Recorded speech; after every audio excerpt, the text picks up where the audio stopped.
7:20 on Sunday Night Football. Only on your Titans radio flagship. Trending now at 104.5 The Zone.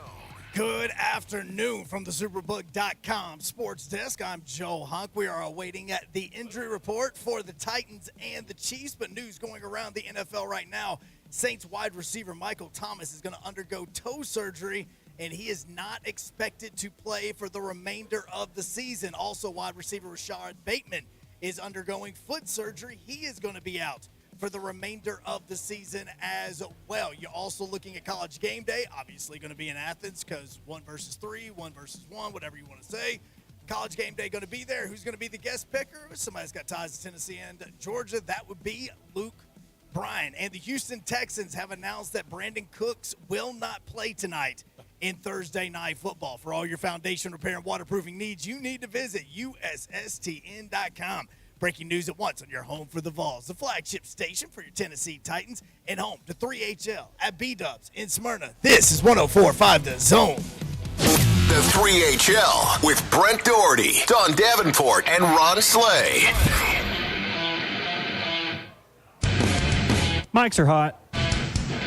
Yo, what up, Nashville? 3HL is on the air. Brent Doherty with you on a beautiful day in the Music City. In Symrna at Buffalo Wild Wings with my guy Ron Slay. What's happening? Hey, I'm in the building. Best believe I'm in the building. Better be ready. I'm in the building. Car ain't got no roof. Time for the show. Your video from yesterday's got no roof, I'll tell you that. Yeah, I just want to salute everybody that thought they was going to come in here and get some work done. Beautiful ladies. Hope y'all having a great lunch. I'm going to be loud, baby. I'm going to be loud. It's going down. I told Wes, who works here, he's like, how many of you are there? I said, well, there's another co-host. He's 6'8" and really loud. Yeah, I love to be loud. And he goes, aren't most 6'8" guys loud? I go, I don't know, but the one that I'm with every day is. No, guess what? Some of them And gentle I love giants. it. I love it. Thank you, yo. Some of them gentle giants. Gentle giants. Yeah, you got a gentle giant voice. Sometimes offensive linemen are really quiet. That's true. Yeah. That's true. They're just grunt guy. Yeah. You know? That's it. Let me just go put a rope on the front end of a truck and just pull it down the street. Or That's push it. Either one. Either one. Your video from yesterday where you went on your I don't give a damn rant. Yeah. About every other fan base trying to tell Tennessee fans how to act about being number one. Yeah, yo. Almost 40,000 views in less than 24 hours. Listen, I wasn't surprised if it got up to 1 million. The reason being, man, this is how a lot of people feel. And the funny thing is, I'm not even just talking to the Vol Nation. You know, I directed it to them, but I'm talking to all the SEC fan bases, man. That's how you feel. Like, you'd be surprised at the people that have called my phone in the last year. Georgia fans, after winning the national title. And you know what? They right. They're supposed to do that. Like, you're supposed to clown. What was that? They had the longest drought, right? You're supposed to clown. Yeah, man, you're supposed to do everything but put the little red nose on. I mean, just act the fool. Homie don't play that. Yeah, act the fool, man. You deserve it, man. You get number one. You on winning streaks, whatever. Man, have a ball because one day you going to be losing. Yeah. Well, I mean, it could happen Saturday. Tennessee could not be ranked number one next week, so enjoy it. And guess what, though, yo? Yeah. I was the same way I am now during the losing time, so why would I change now? Now, that's just silly. That's just silly to me. So Jordan DeArmond, who used to work here, and then she went to Chicago. She worked, when I say worked here, she worked in Nashville. Right. Then she went to Chicago. I don't know where she is now, but anyway, she responded to your rant and said, yeah. Well, she didn't say, she wrote. Yeah. She wrote, as a dog fan who didn't get it until last year, be gracious, be kind, and be humble. Huh. Go Dogs, but thank God for SEC football. Have fun this weekend. Well, can you read my response to it, yo? To which Ron Slay responded, yeah, I'll relay the message and tell this guy. And there's a gif of Ron Slay beating his chest, running down the basketball floor with a headband on. You know how many former – wait. I'll relay this message to this guy along with Vol Nation to be calm, LOL. You know how many former Bulldogs rang my phone last year? LOL. Sorry, but they weren't calm. SEC, it just means more, especially in football. I mean, that's what it is. Like, hey, man, my phone line is wide open, man. You can call, talk trash all day. Trash talk is tomorrow, but I'm just saying I'm 365. 66 on the league. But here's the thing, man. We're talking about sports, dude. Come on, man. We got, like, every other aspect of our life where we need to, like, chill. Come on, man. you know? Yeah, and it'd be different if you out here talking about physically harming somebody. Man, we talking about, man, talking trash about your team. Yeah, you're beating your own chest. Yeah, the only person you're going to harm is you. Yeah, like, that's cool. That's what you're supposed to do. And then guess what? After January, everybody will be civilized until March Madness roll around.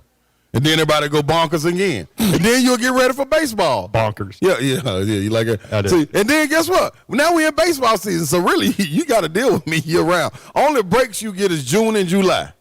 And that's only a little bit of June. Speaking of baseball, we'll talk a little bit about it because this is a hell of a World Series now. Yeah, I roll with them. Second no-hitter in World Series history. Mm-hmm. It took 4 Astros to get it done. I've got some Tennessee stats for you real quick. You want to just start the show with this? We ain't got nothing else to do. By the way, Symrna, Buffalo Wild Wings, that's where we are. We are giving away a pair of Titans-Broncos tickets at 4:45. So make sure you get here and get your name in the box. Get your name in the box. We're also giving away a pair of tickets to see the Titans host the Bengals Thanksgiving weekend. Yeah. Little payback. That's going to be, Paybacks are a what? Ooh, Twitch, please. Yeah, Twitch, please, boy. They're going to be live and direct. There's been a lot of talking. We had people. I wish we had Big Landry playing, man. He was talking in the offseason. Man, so you know it was circled. On 3HL he was. Yep. Yeah. That's right. 4:45 also, if you are here, and why wouldn't you be? I mean, Buffalo Wild Wings and Symrna, come eat some wings. Get you a piece of, like, warm chocolate cake. And they got ice cream. And they got a new sauce in here. It's called sauce. Is that what it's called? Yeah, sauce. Honey barbecue and Asian zing mixed together. Yeah. That was legit. And you know who I am, don't you? I need the little name tag. Slay. Now, when I come in here, I need them to make me a little name tag. Say Sauce Boss. I'm the sauce boss. So I come in here and I stamp you if you got a good sauce. They would be stamped on this one. That's a good little mixture they got. Good little mixture. You hear me? Do you hear me? I'm telling you, man. I hear you. Thank you. All right, you're ready. All right, here. What else we got before I need? Oh, the Dr. Kevin Dyson at 5 o'clock and Big Savagery at 3:20. Savage just jumped in the chat, too. Ramon Foster is in the chat, where you can watch the show live, Facebook, YouTube, Twitter, and Twitch. Thank you, Hunk. There you go, Hunk. Hunk's eating. Where's your mic? Eating. We need to talk about the little baby Hunk Titans that just, I heard they got rolled last night. Yeah, they didn't come to play. So Hunk plays the Titans' opponent every Wednesday at 9 o'clock on the Zone social feeds on Madden. Yep. And Hunk, I think now is what, 2-6? Yeah, 2-6. And what's that is, Slay and Brent? I practiced. I've actually been practicing, and it got worse last night than anything else. That's like my golf game. I'm much better if I take like a year off. That's what I did this year. There was only one bright spot. What was the bright spot? The King had 220 total yards, 185. What was the final score? I mean, that's not important. The final score's not important. I want to know what the final score was. I mean, there was one team that scored 41, and there's another team that only scored 17. I mean, you can just talk about it how you would like. How you get 180 yards rushing and lose 41-17? Because by the time I got all the way down to the red zone, I couldn't kick field goals anymore. I had to go for it on 4th down, and I wasn't getting it. That's like teams playing Tennessee. This is true. Let me tell you something about Hunk, though, when you watch him play. Hunk may be too distracted because Hunk darn near answers every single question. I really do. In the chat. I really, really do. I go back. If I miss a question, I go back. Hunk also is a one-read guy, and he's going to tell you the read before the snap. Oh, absolutely. 100%. He's going to throw that pass, whether it's man coverage, zone, 3 dudes on the guy, like it's coming. Hunk told me they got bourbon in Kansas City. Oh, bro, I'll give you a whole breakdown of everything you get there, man. We used to play We used to play basketball. This reminds me of a guy I knew in high school. We used to play basketball after school over at Hillsboro. Mm-hmm. And those were some games, man. We were running. Ain't nothing like after school basketball. Oh, my gosh. It was fun. And we had 2 gyms over at Ed Hesse Gym. Yep. And so my guy, Nick Milionis, I know like all these dudes that I haven't seen in like 30 years, and then they hear about their name being called out on the radio, and then they're like, why? Why was he talking about me? My guy, Nick Milionis, every time you yelled his name, wherever he was on the floor, he would shoot it. Let it fly. Let it fly. We're saying, hey, Nick, pass the ball. And nope. Shoot it. That ain't what I'm out here for. Half court. Boom. See, at least y'all understood. And he wasn't any good. He was like a wrestler and a football player. And he could hit the No. shot? Oh, he's just out there shooting for the hell of it. He was just out there. Come on, Nick. That ain't no good pickup guy. He was just hanging. Yeah. Hanging him out there. Needed one to make 10, and Nick was the guy. All right, you ready for some stats? Hey, man. Tennessee stats? You want Tennessee stats? Lace me with the stats, y'all. Tennessee has 5 wins over AP-ranked teams. That is tied for the most through 8 games for any college football team in the last 25 years. And see, right there with that stat right there, y'all, that's why I don't understand, like, people saying, oh, man, this is going to give Georgia more motivation and everything. Dog, it ain't them. It's the resume. That's what they taking into account. Go ahead. Jalen Hyatt has more touchdown catches, 14. Already set a school record. This is mid-year. Past Marcus Nash, who played with Peyton Manning. This is mid-year. Jalen Hyatt has more touchdown catches, 14, than 7 SEC schools, including Georgia. That man just beating schools by himself. Goodness gracious. The funny thing about Hyatt is he's just running around in the secondary like nobody knows he's out there. That's what I don't understand. He's playing hide and seek, and nobody can see him. It's the guy that's going to score. Got number 11 on. Like, watch him. It's like he's in Wonder Woman's jet. He's just out there. Like, oh, crap, there's Jalen Hyatt with no one within 40 yards of him. He's literally the best wide receiver in football, and there's nobody within 40 yards of him. Happened in Kentucky twice. Yeah. And I saw the play you were talking about against Georgia and Florida, They put the safety in conflict. Saw Florida did, which was a Tennessee thing. Great decision-making by Well, I'm Booker gonna read you something from an anonymous coach here in a second. Uh-oh, I'm ready. All right, you ready? Let's go. Tennessee has scored the 3rd most points through 8 games in SEC history. The 3rd most points in SEC games. No, 3rd most points scored through 8 games in SEC history. Who the first two? The only other 2 were Florida in 1996, which was that Danny Werfel national championship team. And LSU. Nope. What? Tennessee has scored more points through 8 games than LSU did in 2019. The greatest offense, everybody says, in the history of football. No, Bama in 2018. That ain't okay. I can see it. Tennessee is the 7th team in college football to be ranked number 1 in the playoff poll and the 5th SEC team. Salute. So all these people telling you to cool your jets or whatever they're telling you to do, it's only the 7th college football team ever to be ranked number 1 in the college football playoff poll. And the 5th SEC team, right? Yep. I wonder what those other 4 SEC teams did. Did they cool one was Mississippi State.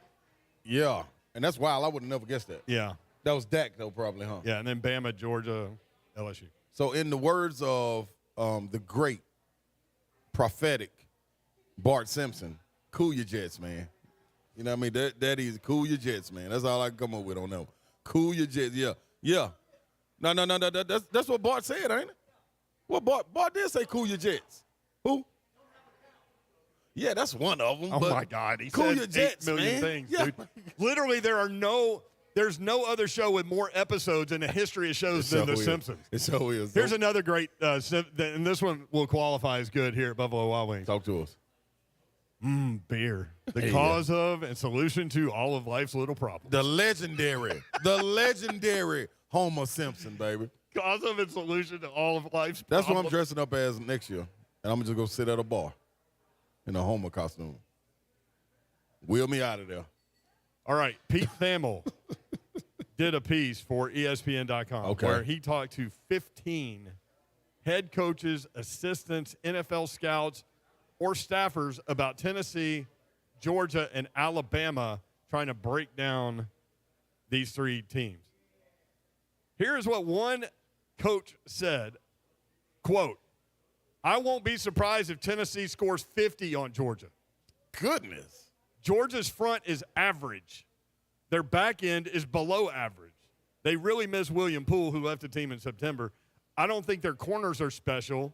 The Ringo kid, he doesn't run nearly as well as you'd expect. The others are just okay. They're going to run right by those corners."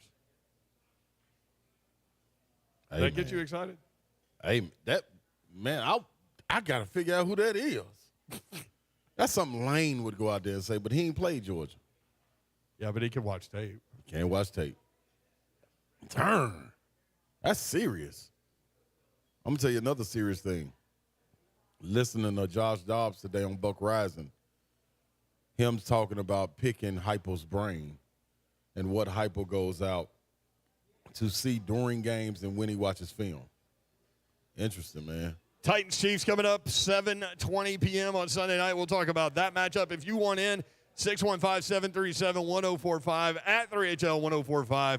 Come by Buffalo Wild Wings in Symrna. Get your name in the box. See CJ at the front door, and you'll have a chance to win Titans Broncos tickets, Titans Bengals tickets, and we've got a lot to get to. Ramon Foster coming up next. Savage. We'll talk a little Tennessee football with him, also Titans Chiefs with him. Ramon Foster next, 3HL1045 The Zone.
HL 104.5 The Zone. Hope you're having a great Thursday.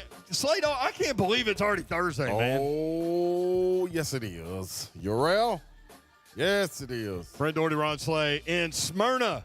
In the Symrna. They call it the Symrna sometimes, Urel. No, they don't. Yeah, they do. That's what me and my partners call it, the Symrna. Big perm. I mean, big Symrna. In the Symrna, man. Where you going, the Symrna? Right up in the Symrna. Drop the A. They got some Bulldogs in Symrna? No, they got a little baby. All they do is Symrna Bulldogs. Yeah. But they, see, that's high school. See, you got the red mic. We're talking about Bulldogs in Symrna. What are we doing? Hey, Kirby, can I switch for this week? All right, Kirby just shot me down so fast. Kirby's playing Golden Kirby Tee always, over there. that's a dog behind me. Yeah, there is a dog behind you. There ain't no little puppy bulldog. Also, That's Kirby, a real dog. Kirby's wearing a red shirt also. Maybe that's what it is. Kirby, you going for Georgia? Just a red shirt. Don't really mean it. Ramon Foster joins us, Big Savagery, as he does every Thursday. Ramon, what's up? How are you? Vadri! Man, what's up, good people? How are y'all this evening? Oh, we're good, man. We're good. I just read Slay a little bit of information. I'm gonna read you. Okay, this is from, let's see, Pete Thamel, who talked to a bunch of coaches and scouts and things like that, anonymously, so he could get the real info. So this is what one coach told him about the Georgia-Tennessee matchup. I won't be surprised if Tennessee scores 50. Georgia's front is average. Their back end is below average. They really miss William Poole, who left the team in September. I don't think their corners are special. The Ringo kid, he doesn't run nearly as well as you'd expect. The others are just okay. Tennessee's receivers are going to run right by those corners. How about that, Savagery? This is a result of having a really, really, really, really, really, really good defense last year. A lot of those guys, even the backups, got drafted. How many players did they lose off their defense? So, of course, you get five-star guys, and you still have to replace them the year after. Think about like in the NFL. Super Bowl teams, what happened? Their guys get plucked off of those teams and get put on other teams. Like, that's essentially what happened. Every scout head coach, I think, in the NFL was at Georgia's pro day. If not, they probably had the most, maybe besides Alabama, because Alabama has that reputation. But it's hard to reload and replace. That's why I always listen to Savage when he speaks about Rick Barnes on the basketball side. Like I know I'm all across the board, but I'm going to make sense here in a minute.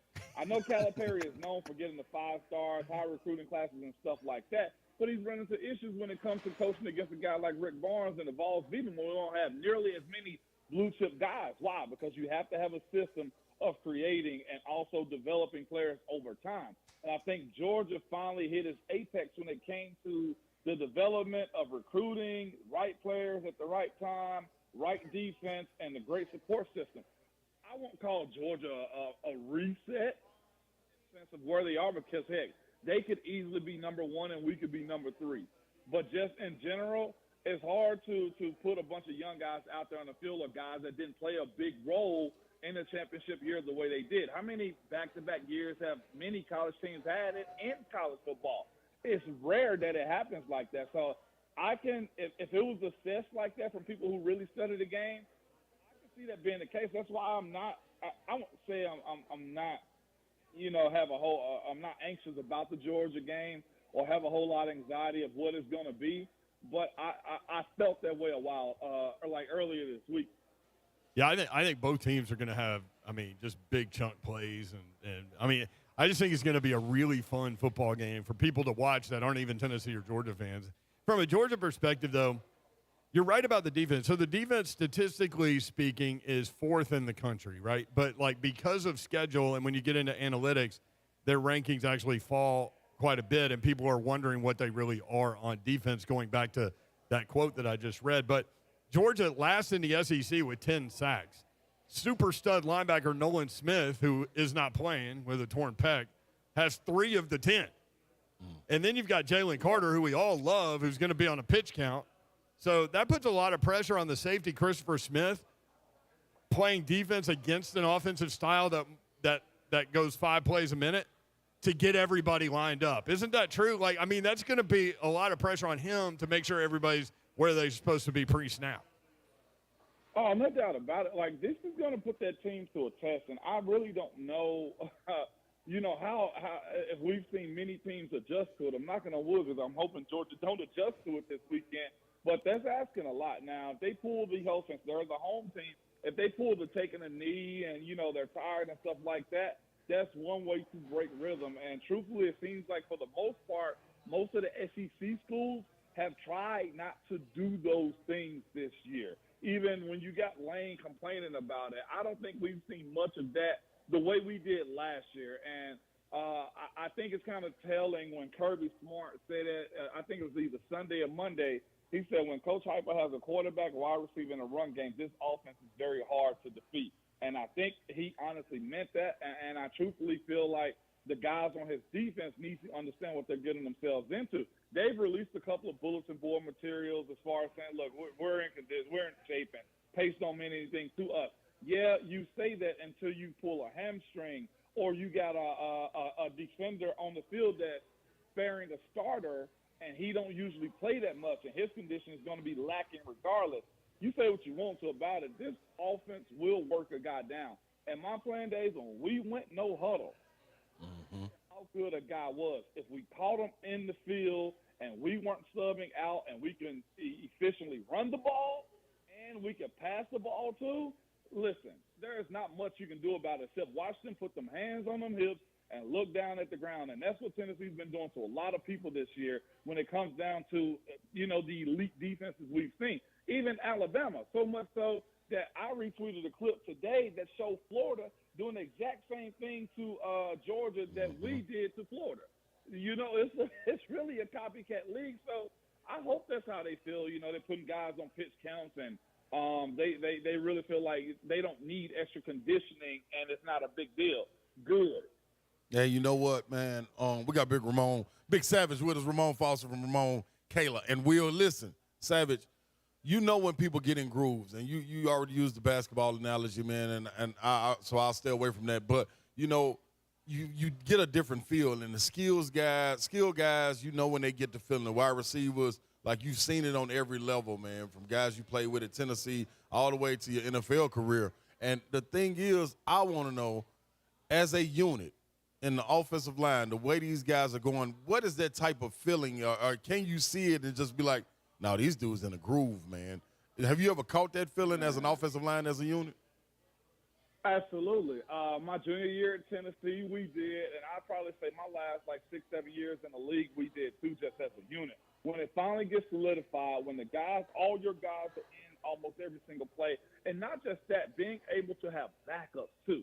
That's the thing that we're realizing. Like nobody, and I say this respectfully because I don't want to downplay his role, but when Gerald Mincey went out in the Alabama game, Jeremiah Crawford came in and nobody even noticed that, and that's a good thing because you have depth. You have guys that are on the same page. I know Jeremiah Crawford will be chomping at the bit to be out there, to be a starter. But he accepted his role. Jeremy Mincey ended up being the better guy when it comes down to starting throughout the season. And now they just all banded as brothers, man, having a mix of young guys, having some guys that's been around and understand what, adversity look like. I've been there, man, and there's nothing better. And the coolest part about it is those are the guys that lead you more than anybody else. You say what you want to about Hendon, and everybody know that Hendon Hooker is the undisputed captain, leader of that team.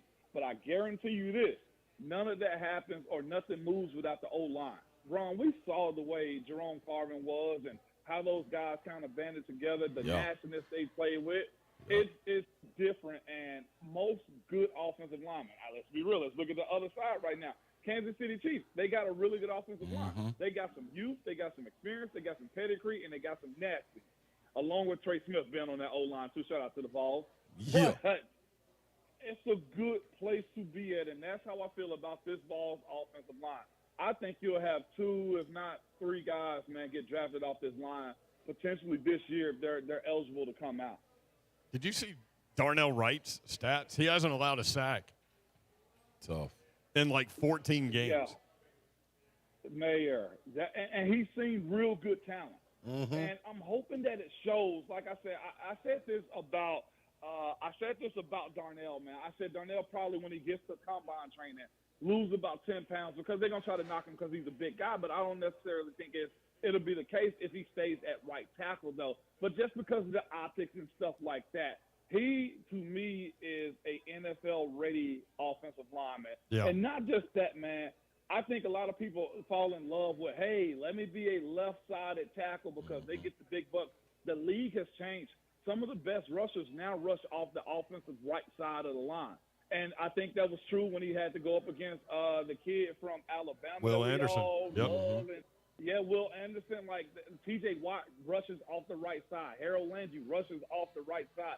Bud comes over. You see what I'm saying? Like there's a trend there that right tackles are more important. And for him to make that switch and honestly do it flawlessly, didn't really gripe about it, because I think, to me, he's raised his draft stock as a right tackle in the NFL. And what's even better about that, if that's not the position they're going to play him in, most right tackles can go inside to guard. Why? Because I've done that before, too. Like, if you can play and you're a dog, they're going to find a spot for you. And he's just showing now that he's an athlete on the edge, man, and can block some of the best guys in the SEC and has done it week in and week out. I found his stats real quick. So 14 straight games without allowing a sack.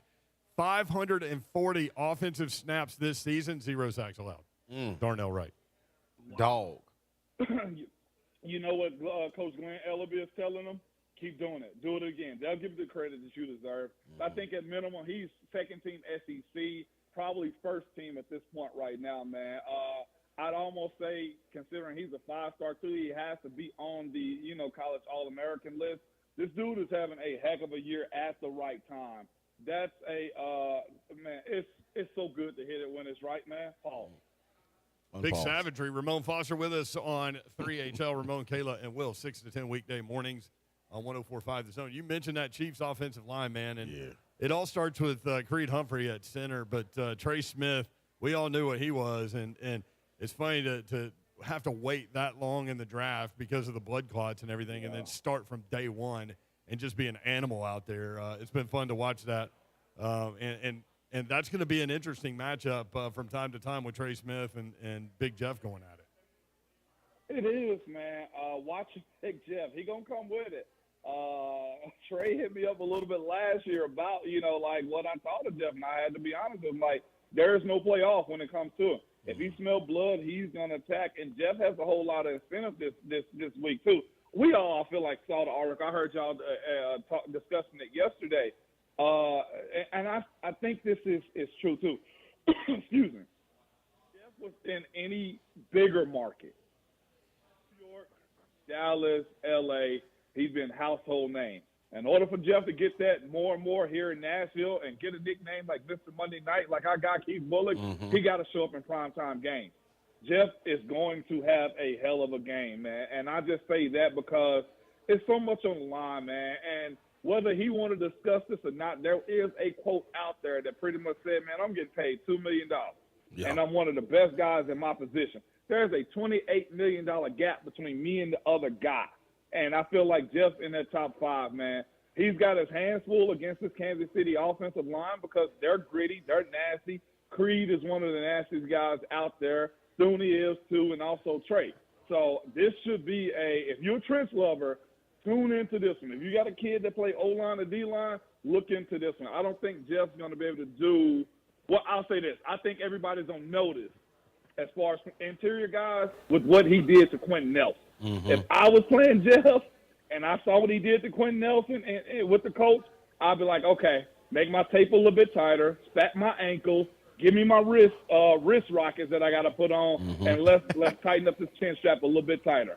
Jeff has put a lot of stuff out there that interior guys like myself wouldn't like, but you respect the heck out of. Hey, did you pause the game and go back and watch a specific play like 20 times like I did, where Big Jeff, as Coach Mack told us yesterday, tackled a running back with an offensive lineman's ass? Did you go back and watch that? I mean, that was unbelievable. He put that guy on skates, tackled the running back for a loss without even touching the running back. Jeff did something to that young man that he's going to have to see year after year. I said it on Kenyon Green.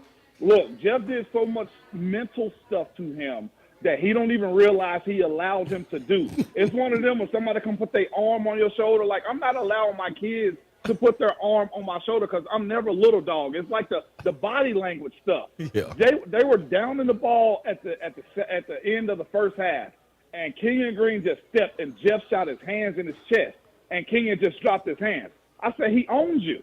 This dude is going to own you for the next however many years if the Titans re-sign him back and you stay a starter with the Houston Texans. Like, Jeff imprinted on him, and I don't think he realized that he better go out there and fight Jeffrey Simmons the next time he see him, because that blocking into the running back for a tackle on a bum ankle, oh, my gosh, that's so disrespectful. You're getting me into my scouting mode now, Brent, and I'm not trying to go that route, man. I'm trying to keep my blood pressure cool. I'm trying to just watch these games, but then you have me talking about defensive tackles, dog, and guards, man. I can't live this. I knew you'd appreciate that. Hey, Savage, let me ask you this real quick, because you played with him. Mahomes had Tyreek Hill leave, and we were all wondering, like, man, what is he going to do now? But you see him kind of, reinventing guys and giving them a second chance as far as their career goes. One of those guys being Juju Smith-Schuster, a guy you played with. What are we going to see this secondary go up against, especially with him being able to extend plays the way he does in Mahomes? Man, you're going to see Juju get physical. That's one thing I don't think people realize. Like, he's quicker than you think because you see them big old feet. He wears a size 14. I think Juju might be 6'1" or whatever. But he's quicker than you think. He's a thick-bodied guy. He's half Polynesian, man, and he's just one of those never-die type of players. And you know that personality of those type of dudes, man, they always go hard. Yep. He got big hands. He can catch. He can move. And he would deliver a punch. I would say these receivers this game for Kansas City, at least on Juju's side, they're going to play bully ball, because I think Patrick Mahomes and their whole team know it got disrespected. And the thing is, Juju is now their number 2. I think it's a fitting role for him. He's accepting it because he want to win, and he's fighting for a contract, man. I'm glad to see him flourish. Don't underestimate that dude, man. If you put a linebacker on him or it's a run game, you don't think they're going to try to, be at the same level of physicality that the Titans are in the run game. Juju will bring it every single play. I think we saw what he did in Cincinnati against Burfict and just everybody else, man. And he got good enough speed that if he has a mixed match, he can move away from him. Man, and we got, going back to the Tennessee-Georgia game, people can come out and join us this Saturday at Scoreboard from 11 to 12:30, I believe. Yeah, man, me and Savage will be out there, man, just getting the people hyped, just talking our talk, doing what we do, getting Vol Nation together, huh? Man, it's going to be a good time. And I'll tell you this, if we outside, man, and no bosses around, we might even have a cigar with the folks, man. That's all I'm saying. Talk to him, Savage. Talk to him, Savage. Oh, we doing. It's always a good time. You better believe it. Ramon Foster, Ramon, Kayla, Will, 6 to 10 weekday mornings on 104.5 The Zone, at Ramon Foster, at Ramon, Kayla, Will. Thank you, Ramon. Appreciate it, man. Absolutely. All right, Savage. All right, when we come back, Mel Kiper Jr.'s NFL Draft Big Board. He's got a new top 10. I've got that for you. Also, we're awaiting the injury report. I do have a list of Titans players that were not seen on the field, so we can go that far. That's coming up next as we broadcast live for Buffalo Wild Wings in Symrna. Your chance to win Titans Bengals tickets, Titans Broncos tickets. That's right. Get your name in the box and get on down here in Symrna at Buffalo Wild Wings. Britt Doherty, Ron Slay. We'll be right back on 104.5 The Zone.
104.5 The Zone. Middle Tennessee at Louisiana Tech this weekend. Blue Raiders at 4-4. They won last week, and they are a 2.5-point favorite. 2 o'clock on ESPN+. Western Kentucky at Charlotte. Charlotte actually won last week with an interim coach. Western Kentucky a 16.5-point favorite in that one. And SEMO at TSU. TSU's won 3 of their last 4. SEMO's going to be a tough one, 6-2.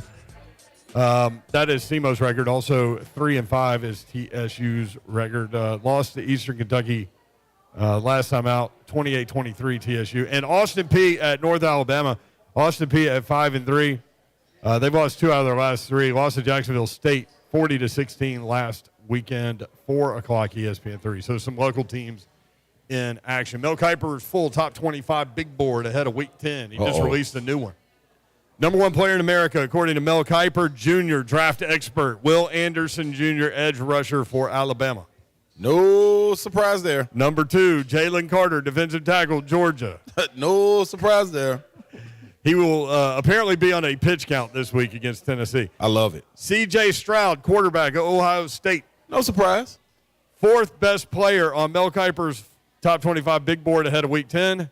Quarterback, Kentucky, Will Levis. Oh, kid, man, see, boy. Hey, man, see, he need to go to the school of Nathaniel and see what I got listed on the board when he walk in there. When you walk in the hallway, it's a list of Nathaniels, and Will is up there. You don't think Mel Kiper has consulted the Nathaniel board yet? No, he hasn't. Yeah. How would he know? 98 yards. He walked in. 98 yards passing, 3 interceptions. And the 3 interceptions all were in comfortable pocket situations. And that's what I was going to say. Like, you can't blame it. Yeah, the offensive line is offensive line without question. But you had some time out there, and you was just throwing it away. 5th best player, according to Mel Kiper, Bryce Young, quarterback, Alabama. How he behind Will?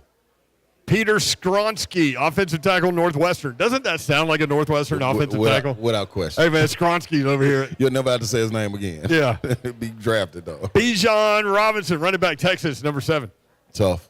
Michael Mayer, tight end, Notre Dame, 8.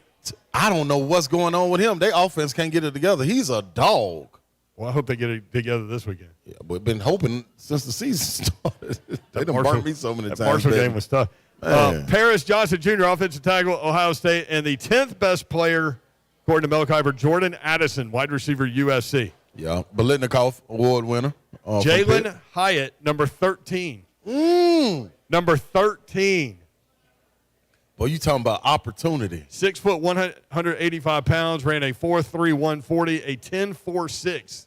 How did they know these times? I don't know. That's pretty good. Maybe he just went over to the Old City and just ran down the street.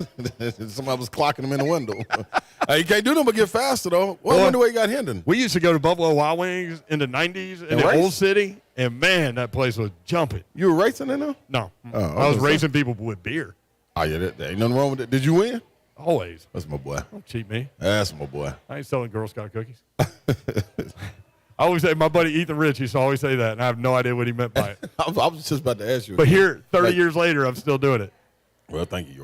Looking for some other players real quick on the line. Nolan Smith, linebacker, Georgia, number 24 on this list, and there you go. Not playing. Torn pec. What you got? No, you go. Tannehill didn't practice today. Yeah, I know. Any concern? I mean, my guess is Malik Willis is going to go, right? Isn't it most important to win the division? Listen, I've been on board for I'm saying sit all the ones. All the starters you don't on have offense. Enough players to sit all the ones. Man, well, we guess what? Guess what the Titans are known for? Plugging away. Everybody chill. Just chill, get healthy. Just put a little tent over on the side of the bench. Hey, man, we cool. Malik, y'all going out there do your thing. They can wear straw hats. I'm just showing them how to do it. Drink Hurricanes. Yeah, man, have a ball. Eat some barbecue. Man, don't put no – we don't need you out here, no pads. All team-issued sweats. Because, man, guess what, man? They're going to go out there and put up a dominating effort defensively. And it's no knock on him. But, dog, you ain't going to be able to go out there and compete. We saw it at Houston. You threw 6 passes. 6? No, he completed 6. No. He threw 10. So you threw 6 passes. For 55 yards. What was the other 4 doing? I don't know what he did. They almost went to the other team. It took him a while to decide what to do with the ball. So. All right, I tell you what. Optimistic Slay is back then. You know what? I'm open to see exactly what you're going to do when you go up there. If Malik goes up and starts, I'm going to be interested. A night game, prime time. Prime time. I would rather be sure that Tannehill's good to go as opposed to putting him out there at like 85%. Me too. But this box being loaded with Kansas City is a little different than this box being loaded with Houston. You know what I'm saying? Like, hey, some different players in there, Kansas City, and they playing for something. Houston doesn't have Chris Jones, dude. No, and they ain't playing for nothing in Houston. They playing for something in KC. Did not practice for the second day in a row for the Titans. Jeffrey Simmons, Naquan Jones, Amani Hooker, and Torrey Carter. Aaron Brewer went from limited participation to full participation. What do you got, Slay? Derrick Henry. Good job. Did not practice today because of rest. Shut him down. Non-injury related. That's right. He needs some rest. Needs some rest. Did not practice Ryan Tannehill after being limited yesterday. Shut him down. Shut him down. Rashad Weaver, full participant yesterday and today. Just relax. Nate Davis, not injury related, limited today. Just working him back slow. Working his way back to you, babe. Hey, I'm just saying, man. Ooh-wee, they're going to put, man. You know what? I'm just focused on. Blaine and them going to be out of what, party foul for this game? For Sunday night? I think they out there for Sunday night. No, Thursday night, that's me. They're going to be there for the Packers game, the Thursday night football game. So ain't nothing going on for Sunday night? Not that I'm aware of. All right. Well. I'm glad you didn't make an announcement. I was about to. Have everybody come out to party foul on Sunday night to watch the game. I mean, they can if they really want to. Yeah, I mean, it'd be a great atmosphere. I thought they may have some company is what I was saying. I guess not. Guess you'll be out there alone.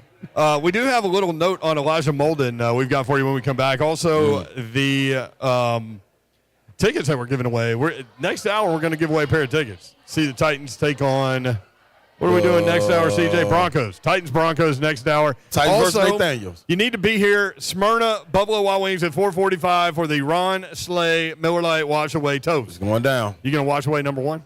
No. We're going to hold on to that one for dear life. That's for us fans. That ain't even for the team. I'm trying to explain that to people. That's for the fans.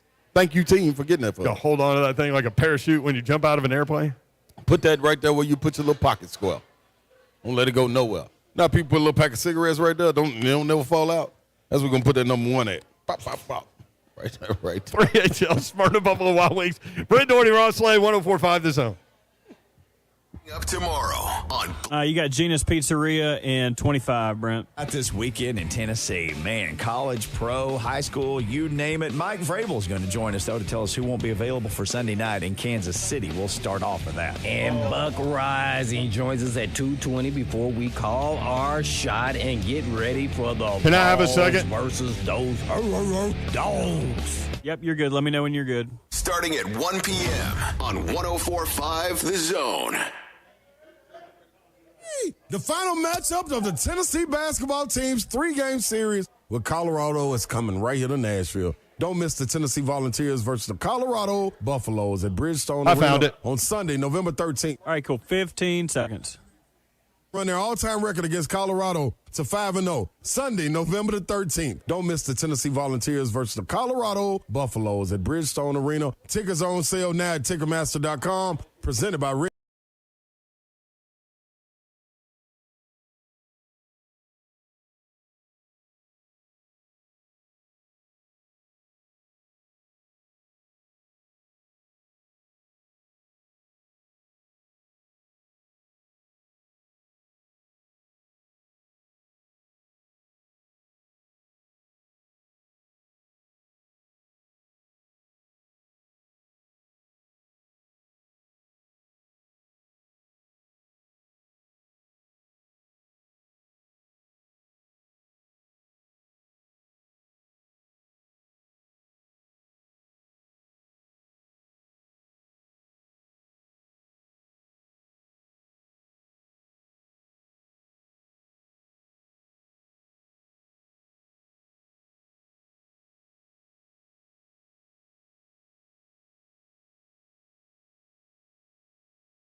From studio, WGFX Gallatin, Nashville. A Cumulus media station. The Titans and Chiefs. Mike's hot. 7:20 on Sunday Night Football. Only on your Titans radio flagship. Trending now at 104.5 The Zone. Good afternoon from the Superbook.com sports desk. I'm Joe Hunk. That injury report for the Titans and the Chiefs are out. And the big news, the one that we're all paying attention to, is the fact that Ryan Tannehill was limited yesterday in practice. He did not practice today. Take that for what you will. Torrey Carter, Amani Hooker, Naquan Jones, as well as Big Jeff did not practice either. Now, the King didn't practice, but that was due to rest. And honestly, at this point, I think the Chiefs are just trying to throw shade at the fact that the Titans have like 15 players on their injury report, because they're just putting players on here now to be full participants. Willie Gay, Marcel Hardman, as well as Jerick McKinnon and Derek Nottie. And they even threw Prince Tega on there just to say that they were all full participants. So there you go, Chiefs, Titans on Sunday. For all your foundation repair and waterproofing needs, you need to visit USSTN.com. Breaking news at once on your home for the Vols, the flagship station for your Tennessee Titans, and home to 3HL at B-Dubs in Symrna. This is 104.5 The Zone.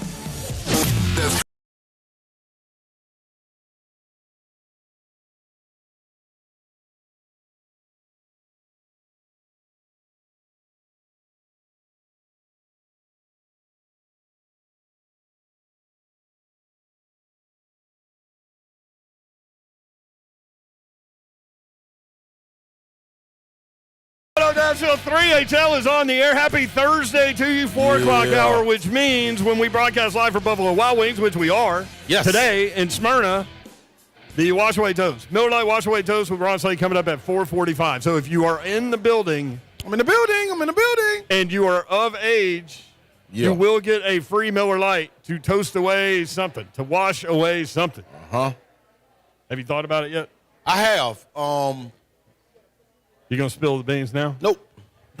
I'll wait. Give everybody something to look forward to. A lot to wash away, though, but, we're going to keep it simple. Last week we kept it simple and it worked. So we're going to keep it simple again this week.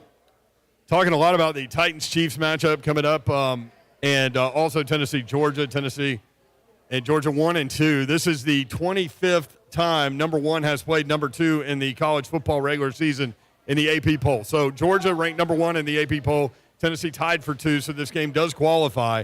This will be the 25th time in a regular season in college football. Number 1 in this matchup is 16-6-2. Gosh. The last time number 2 beat number 1 was when Florida State beat Florida in 1996. I remember that game, and then Florida ended up playing Florida State again in the Sugar Bowl, and they ran them to win the national title. Okay. Everybody taking Tennessee plus the 8. Should that make Tennessee fan nervous? You're not one bit. Not one iota? Not one iota potato. What is an iota? I don't know. Kirby know the answer to I that? just made it a potato. Come here. A small mouse. A small amount. Oh, yes. Yeah, okay. Right. Not one iota. And that's what it shouldn't do. You know what I mean? Listen, man. If you're nervous, stay home. You'll be safe. Matter of fact, Saturday morning, don't even get out of bed.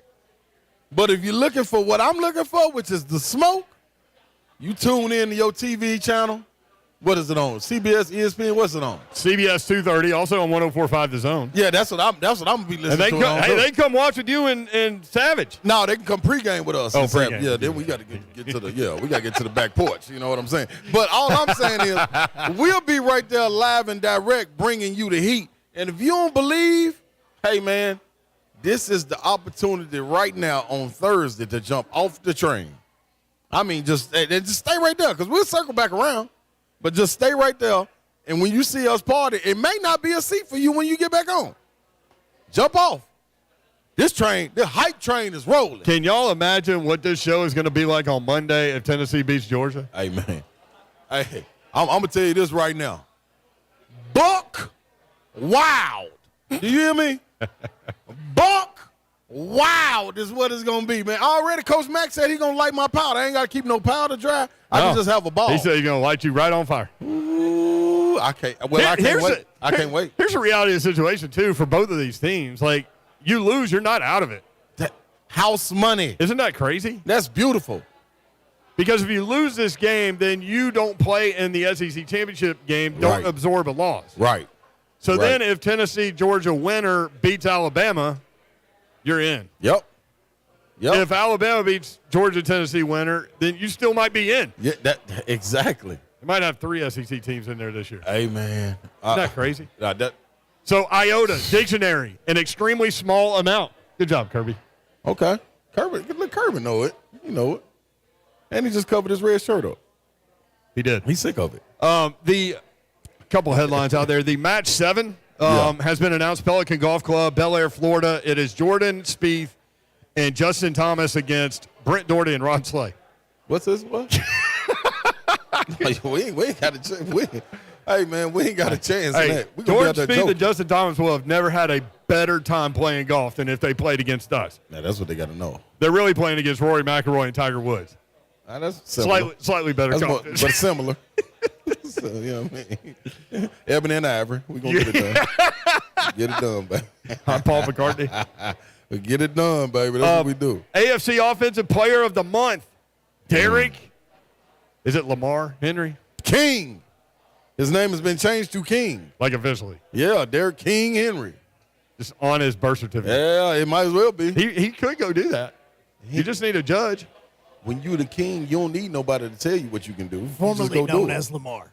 There you go. Yeah, he is the king, man. That's big time, dude. Of the month. So you go get one of those when you come back from an injury, and your stomach been growling to get back out there. You just go eat up yards. I love it, King. Derek Lamar Henry Jr. Mm-hmm. Why? You know how people change things in Wikipedia? Why has no one ever changed that? Just changed his name to King Henry. They should have been done, did it?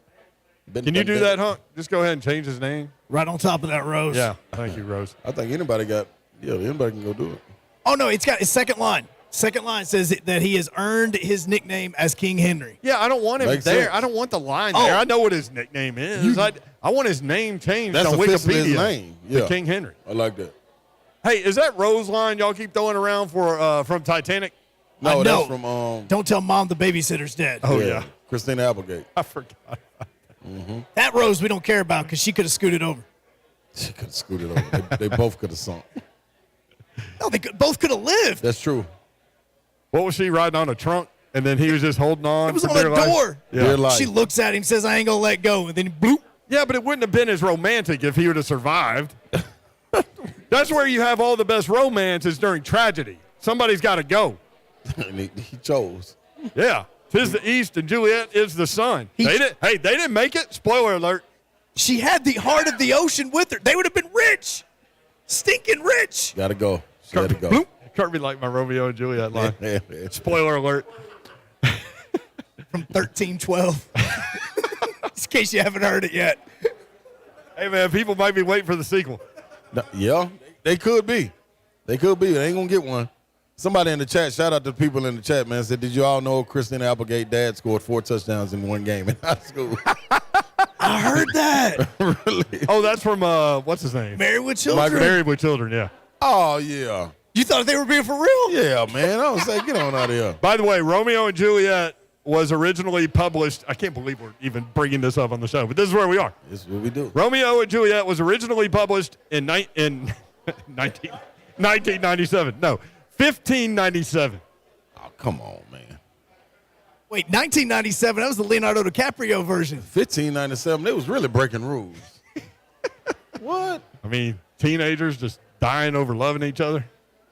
Come on, man. But Hunk only missed it by 270 years. That's close. Just a stone's throw away. I love it. 615-737-1045 is the number, at 3HL1045 on Twitter. Only Jake's there. The other one dropped. All right, Jake in Brentwood, who Robert Walsh says he couldn't understand what he wanted to talk about. So, Jake, what's up? Give it to us, Jake. What's up? What's up? What's happening? What's up, Jake? Yeah.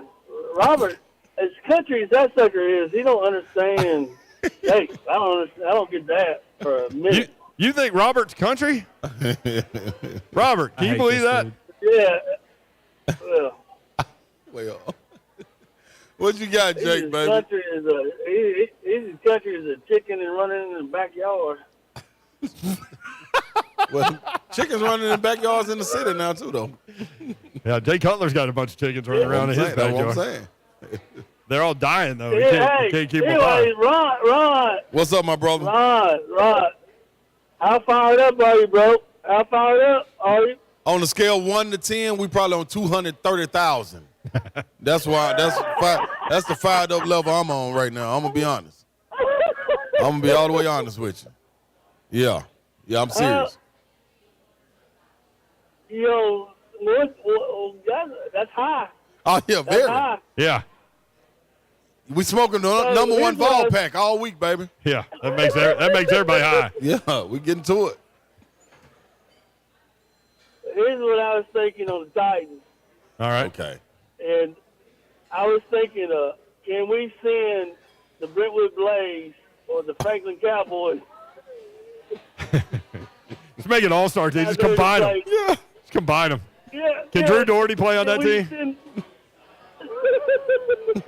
I think we just need to send them out and then take a break. Heck with the twos. Let's send the Brentwood Blaze out, and then let's get Reed. I'll get Will Doherty out there too. When Will Doherty played at that age, Will Doherty played cornerback and offensive tackle.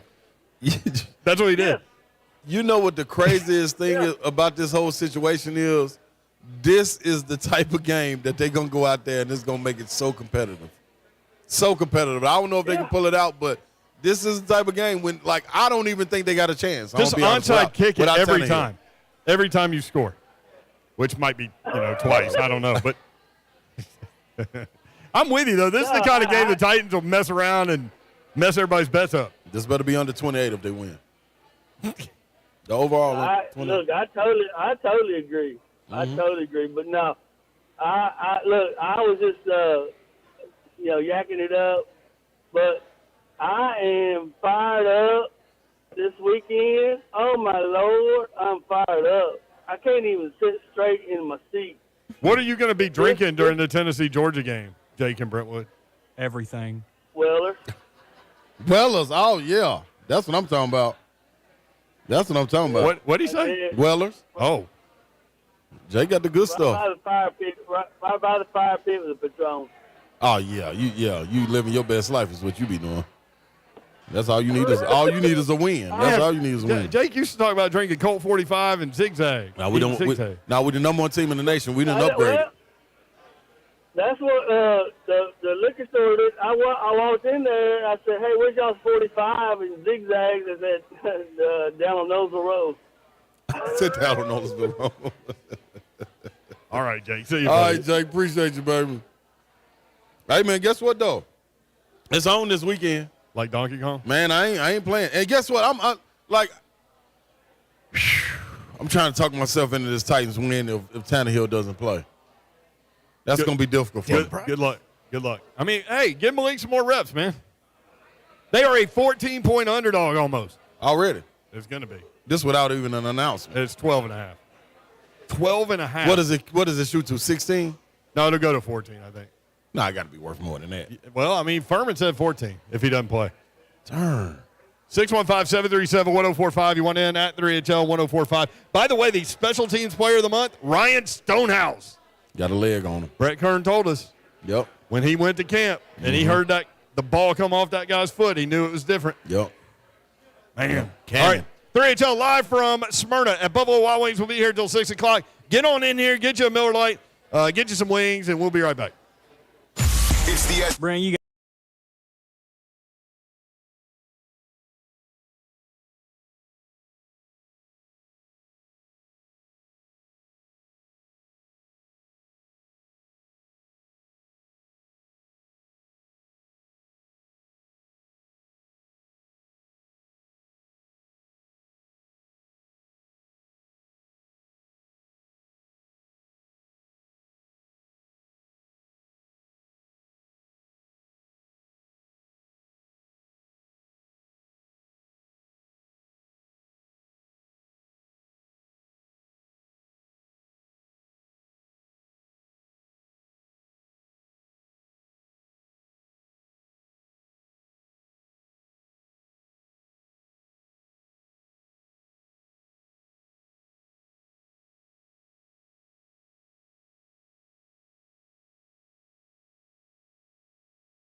104.5 The Zone. The great Keith Kaufman, one of the best radio people ever in this market, is here in Symrna at Buffalo Wild Wings. You never know who you're going to see, and especially in our business. I know this is kind of for me right now, but awesome dude, one of the best. Good to see him.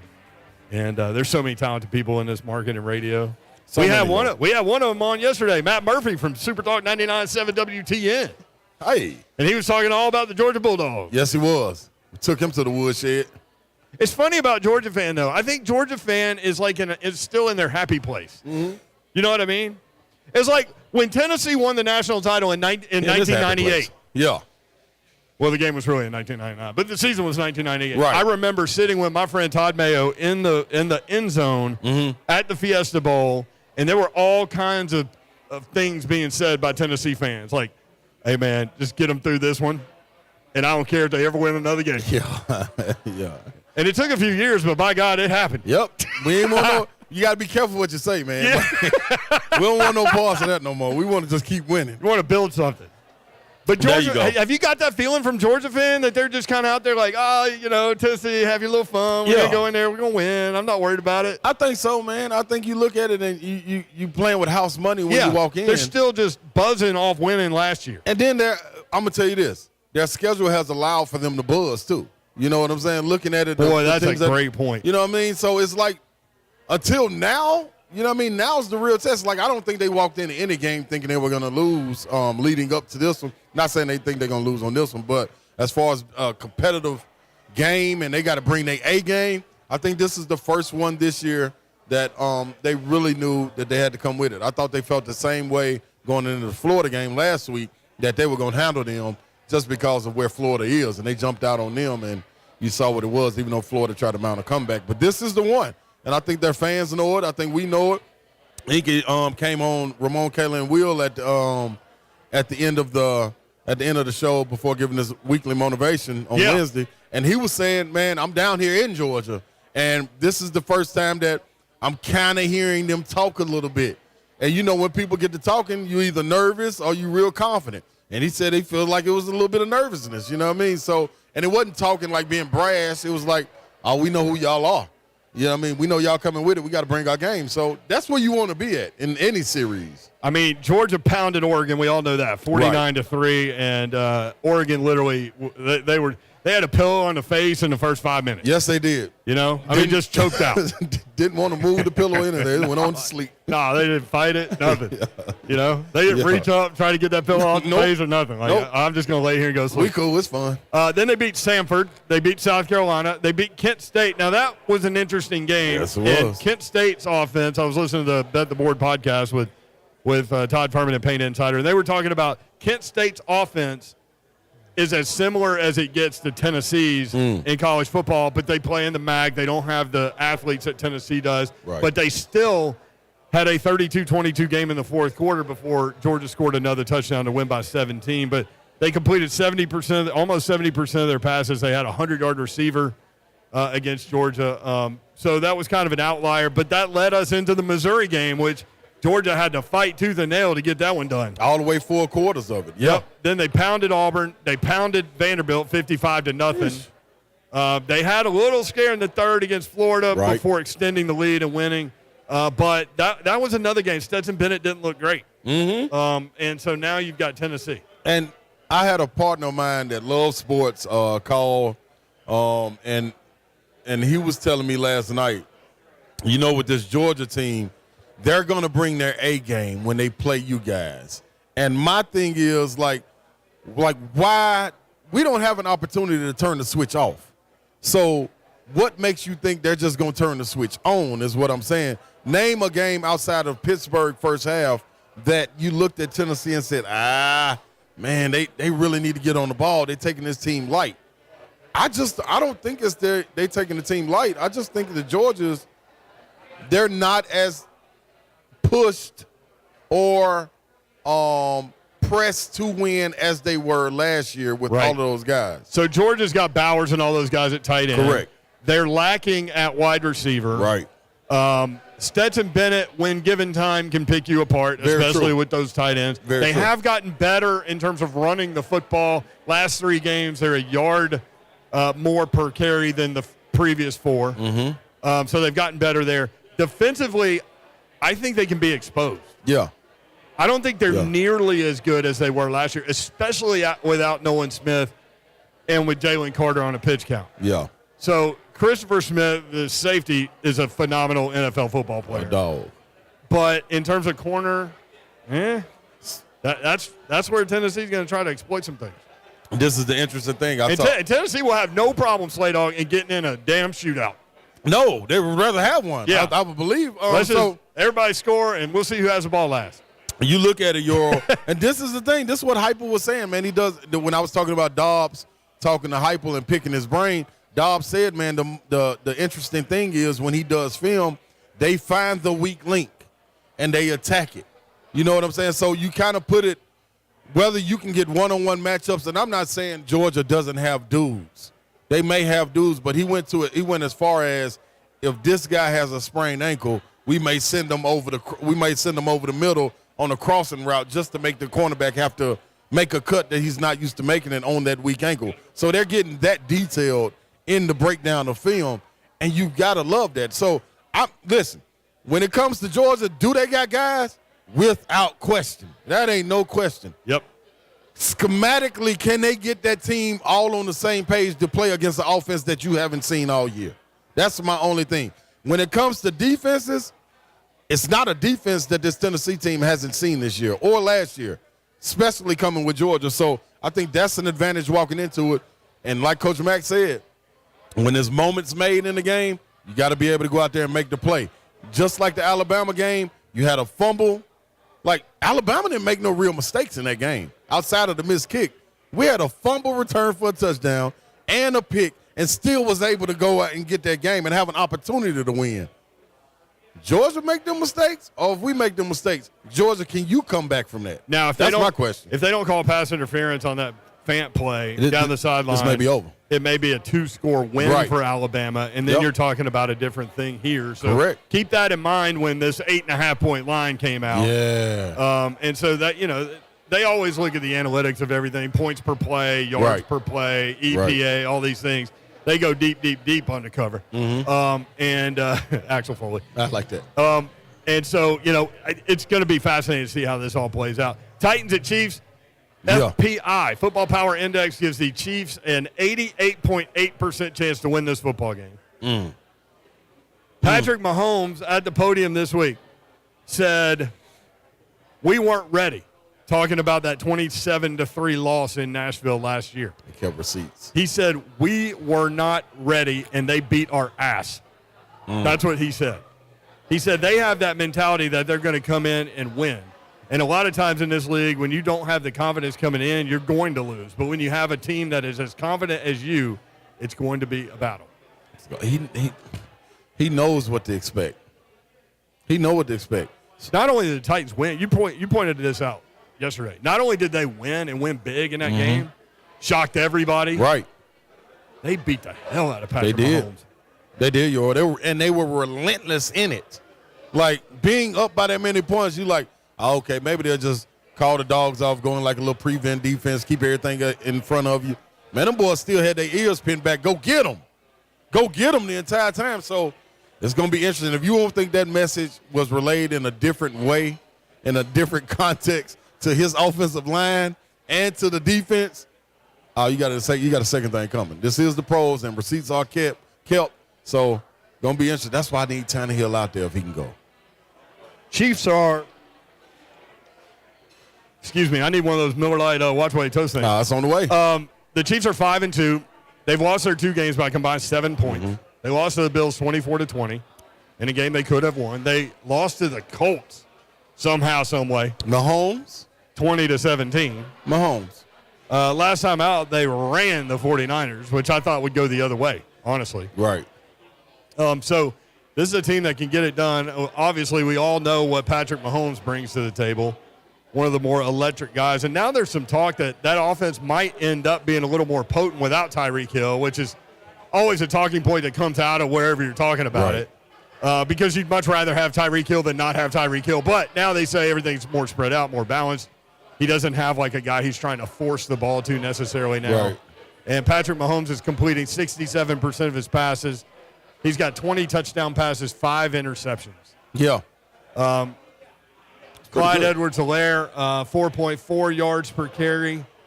Panchero, 4.9 yards per carry. Jerick McKinnon, 4.1 yards per carry. Patrick Mahomes, 5.4 yards per carry.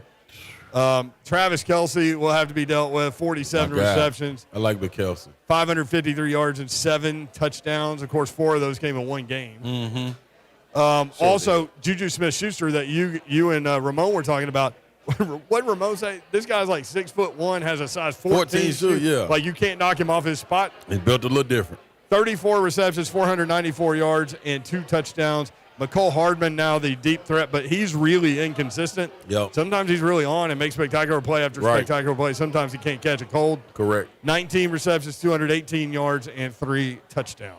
Yeah. They got a full team, and the thing with it, you know what Andy Reid brings to the game? The biggest part of it is they're coming off a bye. Yeah. You know what I'm saying? And you're able to keep receipts. I wonder, do you just go back as a Kansas City Chief player and just watch a condensed version of the game from last year, just to kind of spark that in your memory to get your fire burning? Not like you need it because NFL season is what it is, but you know this game coming up, man. You know they want some get back. I think it's similar to a situation, and I hope it's not the outcome, but similar to a situation that took place when they went up to Buffalo. Buffalo kept receipts. Buffalo, the fans kept receipts. Like they wanted to get the Titans back. So you facing a lot of adversity going up there, especially the unknown if your quarterback will or will not go, and you got to go with your backup. Isn't it a crazy NFL stat that Andy Reid is 2-5 with the Chiefs against the Titans? That's wild. Isn't that crazy? No, that's wild. Some matchups just work one way and not the other. It's stats like that, though, that made them leave Philadelphia. Like not being able to get over that NFC championship game to get to the Super Bowl. They had to get them up out of there. But, I mean, I hope Vrabel got his number this time. And that's what Coach Mack told me. It ain't about numbers or a team having – it's about having guys making plays in that moment that turn the game. And one thing we do have defensively for sure is players that can grasp the moment and make it a huge moment and turn the momentum of the game. Offensively, we do too in the King. It's just different when you got 9 in the box. Derrick Henry in his last 4 games, starting with the road game at Indianapolis, 114, 102, 128, and then 32 carries, 219 yards, and 2 touchdowns last week. The King is rolling. He is now 3rd in the NFL in rushing. He is 2nd in the AFC. And everything's going to go through him, whether Ryan Tannehill's in there or not. Yeah. Now, Malik Willis, I would think, would be a little bit more comfortable, but you're talking about, you brought it up earlier, a road game in one of the toughest environments in football on a Sunday night when you know everybody is watching. Yeah, this prime time. You had last year, what you had in your favor is a primetime player. When you talk about those moments, and, you know, I don't always want to go back and look back, but in those moments, a guy that had a moment, A.J. Brown, 8 receptions for 133 yards was huge in that game. You know what I'm saying? Making big plays. You don't have that. Not only do you not have that, it's the question mark, do you got somebody to throw it to him? So here you go with the same Houston game plan. We just going to load up, and we're going to hit you in the mouth and make this a physical beat down 3 yards in a cloud of dust. If that's the case, and you can go get them 3 or 4 yards every play, I'm going to be honest, I do like the Titans' chances. But that relies on the offensive lines, the trenches, to control it. Yeah, you got to be able to run the football, and you got to be able to stay out of 3rd and long. Because 3rd and long with Malik Willis is not going to work. Now, no. One thing that I would anticipate seeing is him taking off and just kind of making that decision. Look, if the first read's not there, go. Yeah. Get the hell out of there. Yeah. And get down. Like, honestly, get down in the chopper, get down. Stop, drop, and roll. Yeah, you got to get down. Arnold. Yeah, hey, man, get down, man. I'll tell you another thing about Kansas City that we learned. We've been to multiple playoff games out there, and it's fun. The fans are awesome. Like, they genuinely treat road fans well because they love the sport, they love the game, and they appreciate the fact that you love your team. But when you go in, they all – and this will work in Nissan Stadium when it gets cold. Yeah. They take beer boxes and, like, break them down, and they take them in and stand on them. So they stand on the cardboard, and it takes the cold, frigid temperature out of the concrete. Yeah. And it works. Oh, okay. See? I never thought about that. No, Kansas that's City. hard right there. Okay. See, I just try to go with the little hand warmers, put them in your shoes and your hands and it. But them things in some real cold weather. I remember we went to go see Savage and them play, man, Pittsburgh and the Patriots in the AFC Championship. When you say cold, man, ain't no little hand warmers or nothing working up there, man. Ain't nothing working up there. And I know Kansas City get like that too. So, yeah, I'm going to put that in my back pocket. Stand on the cardboard. Drink a lot of beer. Because I don't like the hot hands in my feet because I end up underneath my feet, and then, like, that presents problems. Number one, you're off balance. Number two, you probably had some stuff to drink, so being off balance ain't very good. No. Number three, they irritate you because it's like a big lump on one part of your foot. Absolutely. And number four, they run out. But then you got to, like, take your shoes off and your socks off. In the cold. In the cold to get them out of there. Yep, it's foolish. These are things we think about here on 3HL. All right, when we come back, we are going to give away a pair of tickets for the Titans-Broncos. Oh, yeah. And we are going to do the Miller Lite Ron Slay Wash Away Toast. Time to do it. That's coming up next. 3HL 104.5 The Zone.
3HL 104.5 The Zone. Brent Doherty, Ron Slay with you. Buffalo Wild Wings in Symrna. Yes, sir. It is almost time for the Miller Lite. Ron Slay, wash away toast. Getting close. Friends of mine that are from the north have been just dogging me out during the break about you Southerners and your cold football can't handle it. And now we're about to have a dome stadium. Hey, listen, it is what it is, man. As long as they cut a little hole out so we can beat stadium, ain't got no roof. I think we need more Miller Lights. Is that what people are saying? We need more Miller Lights. Hey, man, we got a house full. We need the Miller Lights going around, man. Look, man. The wash away toast is real. She's doing it back there. She just have patience. Okay. Patience, darling, patience. We got people up in the front row need it, though. You know. See, they out here to see. They trying to put the roof on them. They need to car without a roof. Car ain't got no roof. Yes, sir. Where you at, Bert? Click, click, click. Am I supposed to do it? No, I'm saying, Bert. I know, but I was supposed to say, if he ain't going to do it, I'll go acapella. The people's waiting on it, Bert. The manual. I got to give Bert a heads up. That's all. The manual DJ over there. Ain't nothing wrong with it. All right, so in the meantime, we will give away. What are we giving away? We're giving away tickets to go see Titans and Broncos next Sunday. Titans versus two Nathaniels. A Nathaniel coach and a Nathaniel quarterback. Well, the Nathaniel coach is really Nathaniel. Exactly. I mean, he's the head of the Nathaniel. They should have known before they hired him. He'll run Nathaniel plays for you, too. He can't wait to. He'll kick when he ain't supposed to kick. Yeah. He'll go for it when he's supposed to kick. Hey, let me get here to get that 68-yard field goal and tipped off. That was the wildest thing I ever heard in my life. Their mark was the 47-yard line.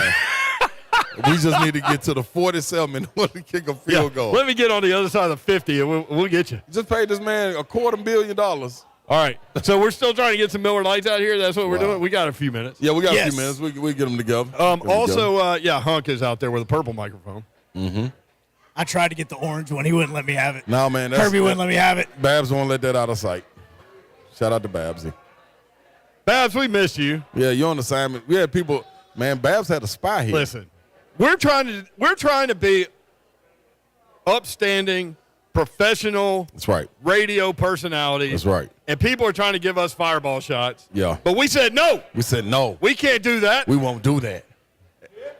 And people are trying to take a picture and send it to Babsy. Yeah.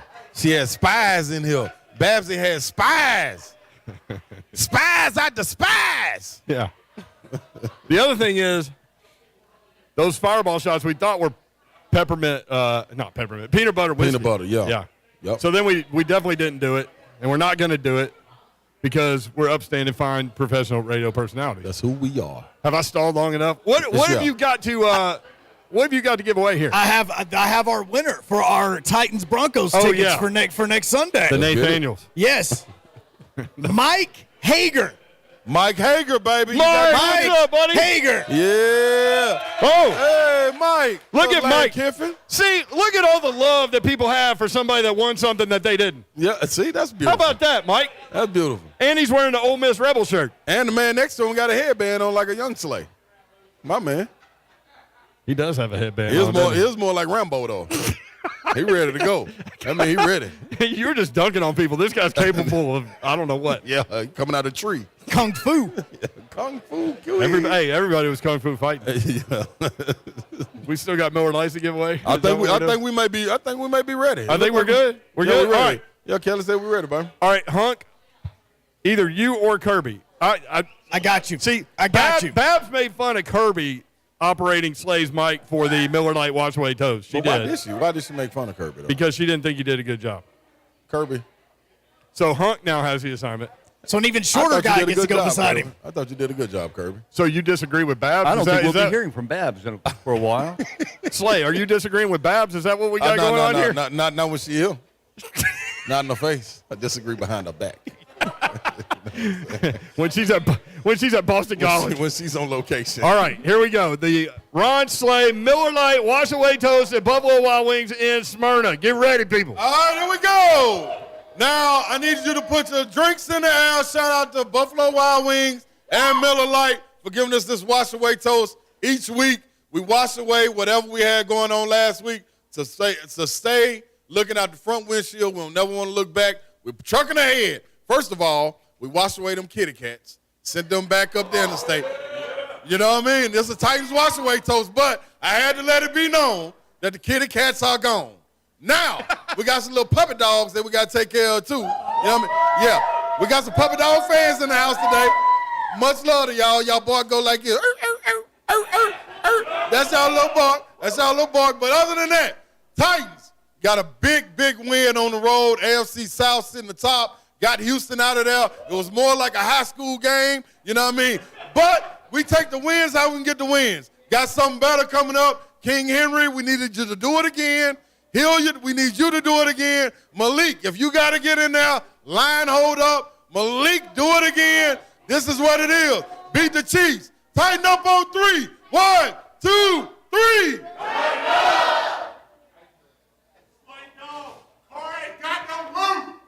Car ain't got no roof, except when everybody's drinking Miller Lite.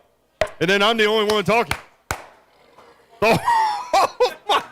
I'm just glad he didn't have the mic. There we go. I'm just glad he didn't have the mic in his hand. Oh, yeah. Do you feel better? Oh, that's good. Oh, that's good right there, Kirsten. I thought Kirby would be proud of a burp like that. That was a belch. I belched with tears coming out my eyes. Have you found any little bulldogs running around? Oh, no, I haven't. But, man, shout out to my boy back there, Lil Avery, man, that came to the Well, Lil Avery? Lil Avery might be gone. I don't know where he went.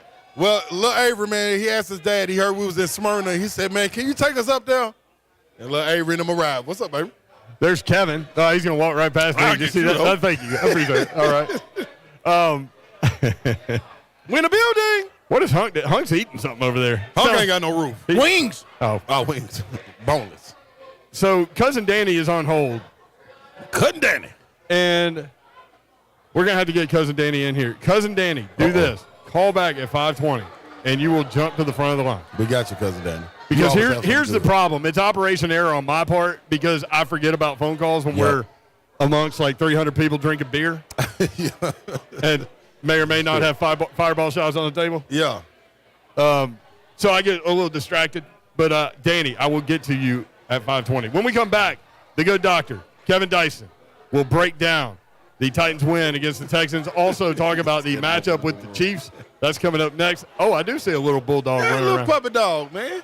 He's got a bulldog head on. He's a big bulldog, but the little puppy dog up top. Yeah. All right, we'll be right back.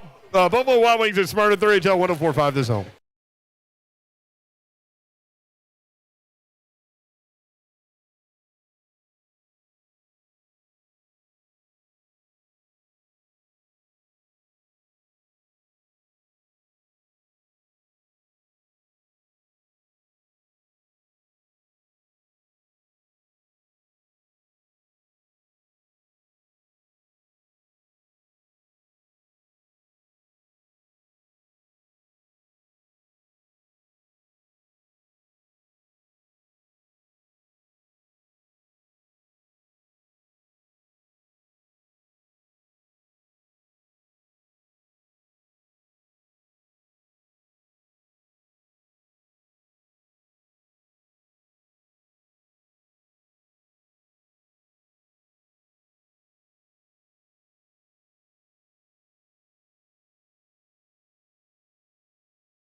Kickoff is 7:20 on Sunday Night Football. Only on your Mike's hot. flagship. Trending now at 104.5 The Zone. Good evening from the Superbook.com sports desk. I'm Joe Hunk.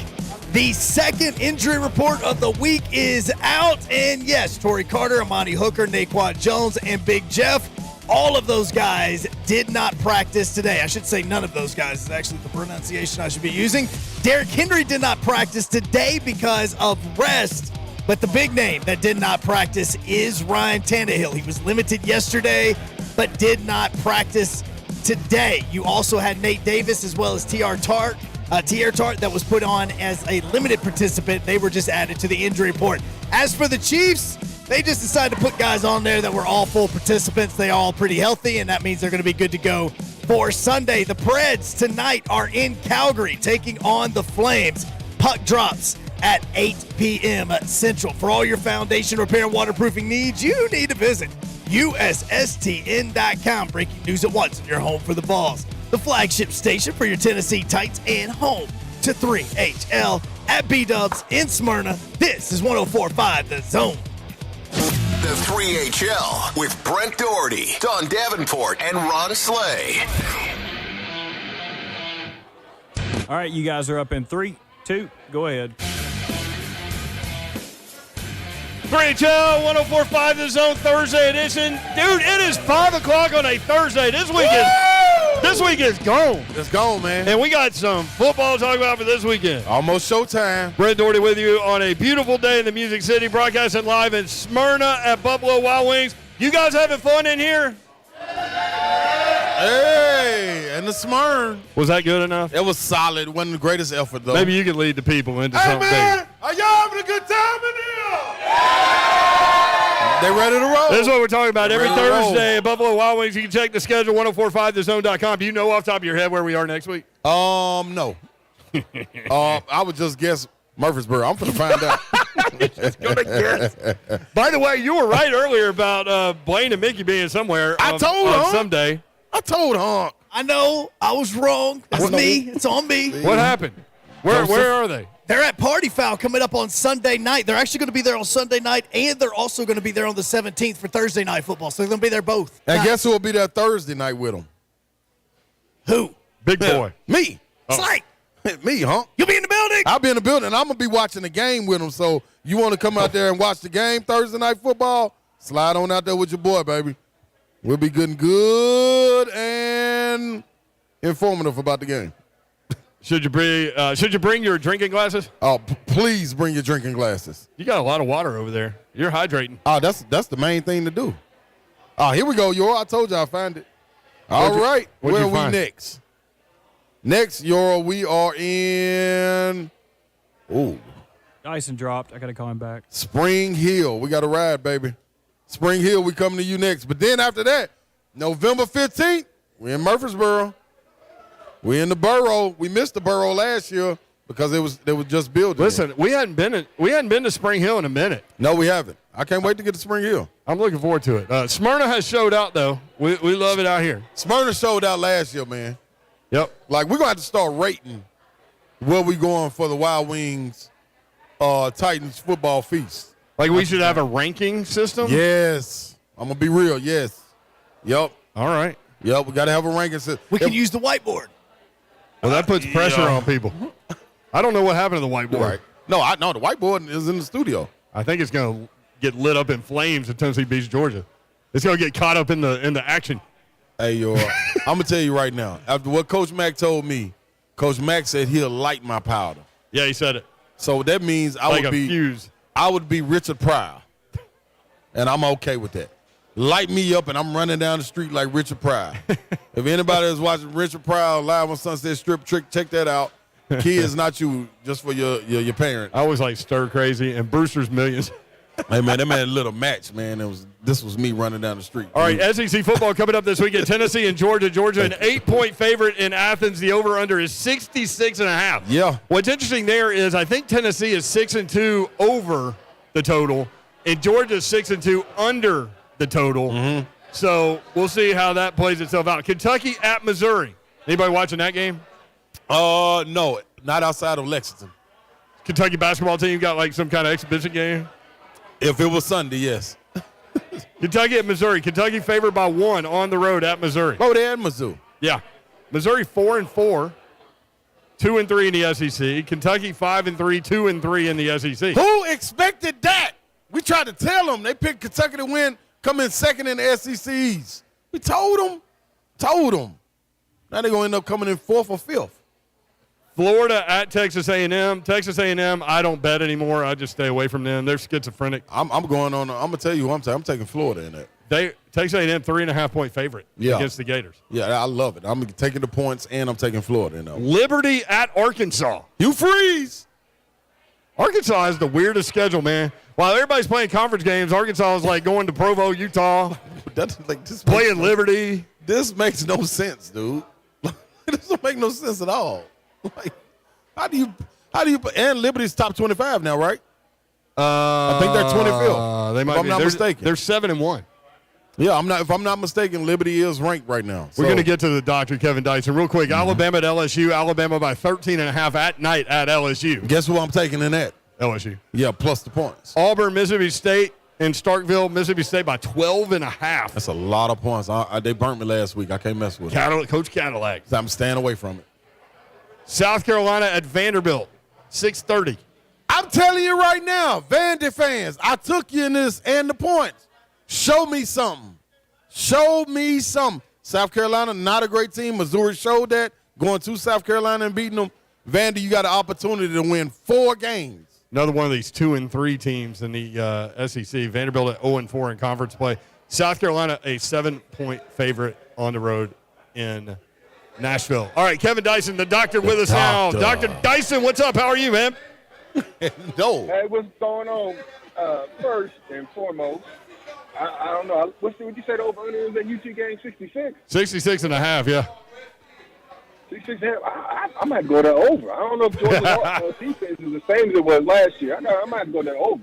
Yeah, I like it. I think it's going to be a back-and-forth game, man. Turnovers will dictate for sure. Empty possessions. Because I don't think there will be many. I'm with you on that. Hey, Dice, as a wide receiver, look, nothing personal or nothing against Malik Willis. He's got a long way to go and a lot to learn and all those things. As a wide receiver in a game did you ever play in a game like that where there were 10 pass attempts and you're out there running routes like you could get the ball at any moment knowing you're not going to? No, and thank goodness. That would be frustrating, man. I might as well just put on some bigger shoulder pads and put my hand down and start blocking it. I can't imagine. At the end of the day, you do want to win, right? At the end of the day, you got the win, you got the victory. But, at the same time, I'm on this roster, I'm getting paid to catch footballs, not just block.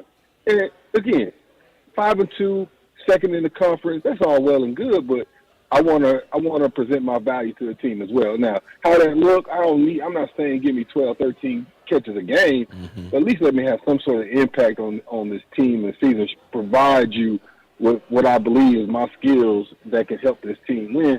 And, at the end of the day, like I said, you won the football game, but if I'm a receiver in that meeting room, I'm like, dad, go on, man. What are we doing over here? I totally feel that, Katie. Now, going into the next game, there's still question marks about what could happen at the quarterback spot if Tannehill were to set out or Malik was to go.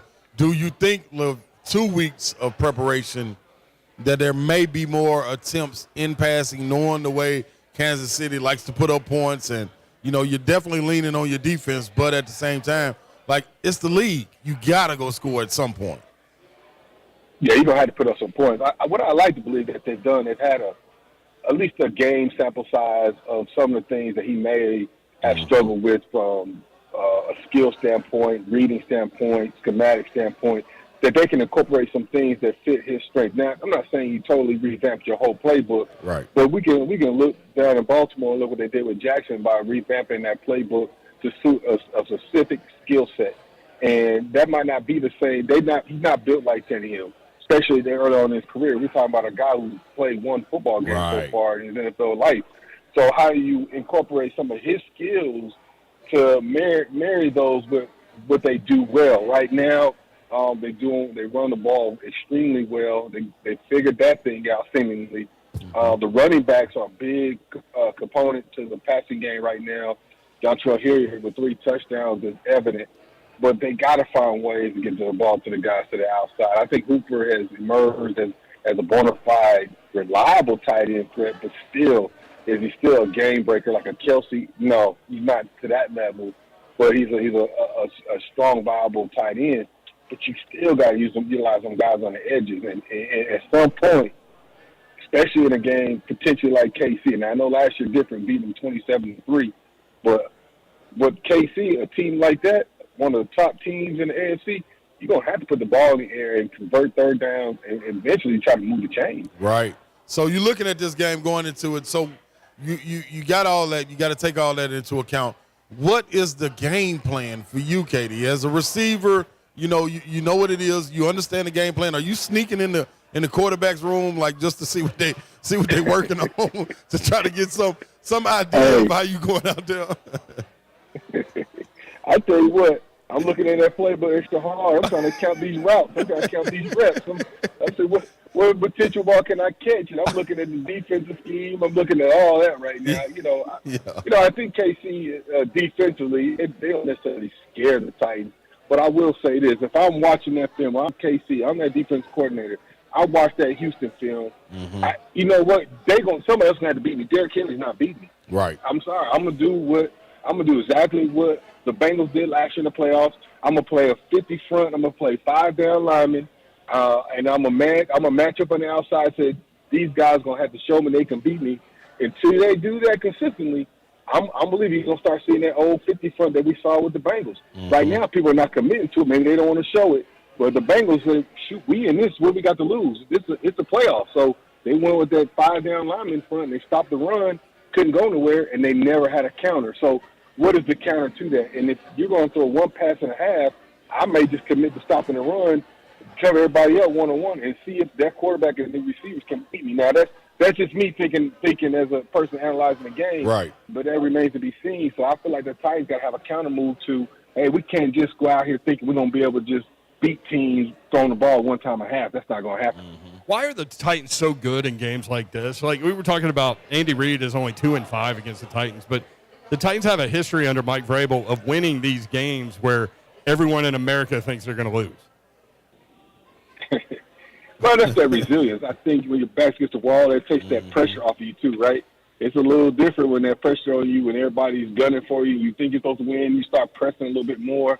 You start trying to make plays, phantom plays at that. Something that's not even there. You start doing stuff outside of your responsibility, trying to make up plays. Sometimes when the pressure's off you, can just go out there and play football, just execute. Nobody expects us to be here anyway, so just go out here and prove everybody wrong. There's something about that sometimes, being relaxed, being able to just go out there and play. Kevin Dyson with us on 3HL. What do you think about what's going on with the college football world, KD? I know, talking to a lot of former Titans, for example, they've taken notice of Tennessee in the way that they run that offense. We talked a little bit about this with you last week, but as explosive as their offense is, they've got 5 wide receivers, KD, that have had at least one 100-yard game. Isn't that amazing? Wow. Man, and that shows you it's not just, the typical NFL. They got that one main guy, the number one receiver who's going to get the bulk of the targets. They spreading the wealth. They're going out there recruiting a wealth of receivers, and they spreading it around. Now, you still got your main guy, obviously, and he's having a tremendous career. All the touchdowns things he's scoring this year. But I think what you like to see, if you look at the trends in the college football, you go back to when Urban Meyer was coming up. He left WKU, went to Utah, and everybody was talking about how innovative he was with the shovel pass and the jet sweeps and the offense.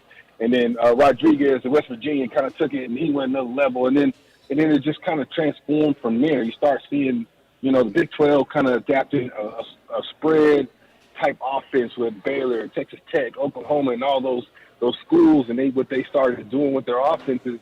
And now Heupel is kind of taking that and brought it to the SEC, and it's just starting to expand more. He's even spread the field out even more, making it harder for defense to just focus in on one thing. They got to spread them thin. So what do? Do you condense your defense and just go one-on-one? Do you spread them out, try to make them find passing lanes? So it's a pretty, I wouldn't say innovative. It's just taking what's already been out there and expanding it a little bit more, giving the defenses and defense coordinators more to think about and the more to process and prepare for. Kevin Dyson with us, the doctor. Miracle Man. Yeah. So what about Slay's idea? I wanted to ask you about that again. Did you hit him with this? Nah, not yet. Slay's idea is rest all the ones in this game. Like they go sit under a tent with straw hats, like some of those hurricane glasses, maybe eat some barbecue. KD, all I'm saying, KD, is, man, the Titans, the franchise is known for being able to plug and go. And if that's the case, just plug them in. Let our guys get healthy, man. Let's focus on winning the division, and then we'll move on. If Tannehill can't play, that's all I'm saying. Well, I tell you what, if you go back last year, or this day anyway, and you talk about that, something that's critical to get that home field advantage. Now, I didn't work out for the Titans and they're losing in that first round, but this is one of those games you've already been up against what we feel like is the beast of the AFC in Buffalo, and we saw them compete against the Chiefs already too. So this is another barometer. This is another test. This is where you want to see your lineup. Now, we're almost to the midway point of the season and things of that nature, but, for the most part, you still want to see how you line up, because you may see them. You're hoping you see them again, because if you see them again, that means you're in the playoffs. And so you definitely want to see that, But part of me is also like, let's get healthy, like you said. Let's make this run. We got some games here that's definitely winnable. There's some games, some good quarterbacks.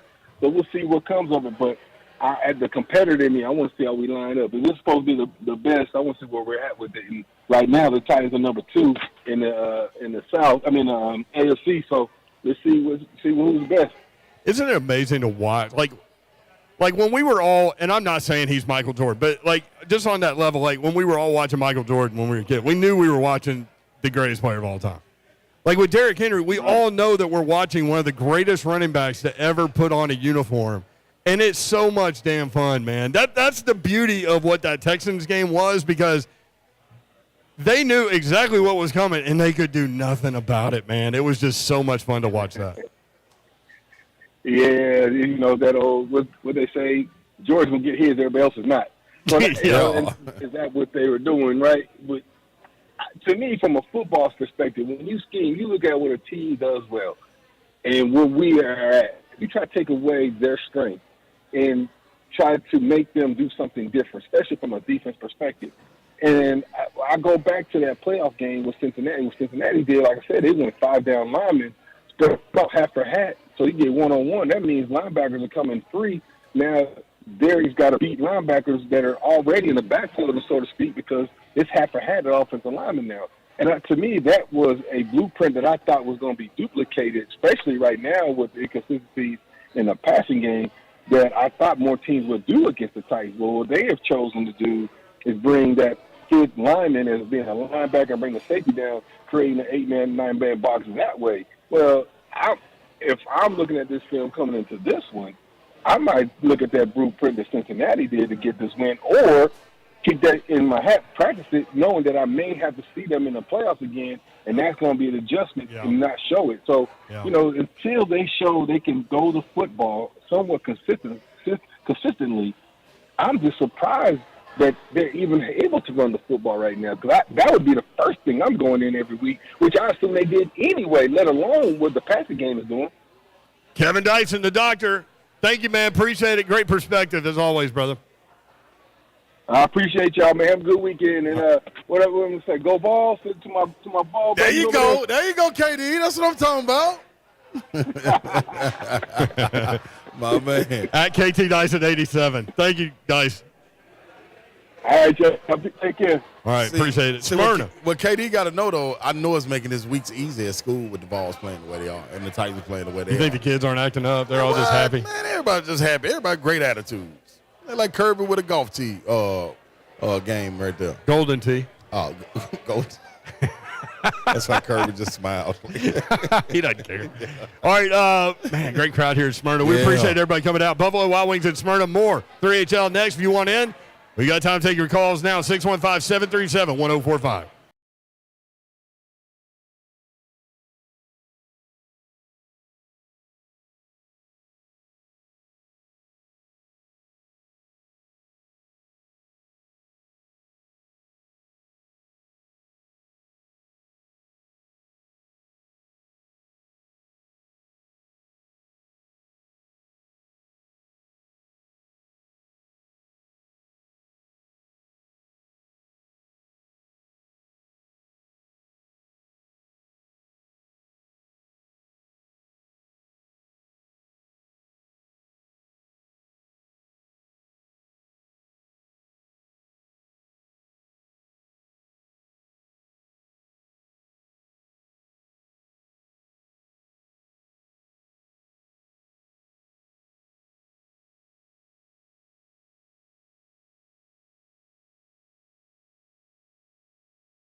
All right, you guys are up in 3, 2. Go ahead.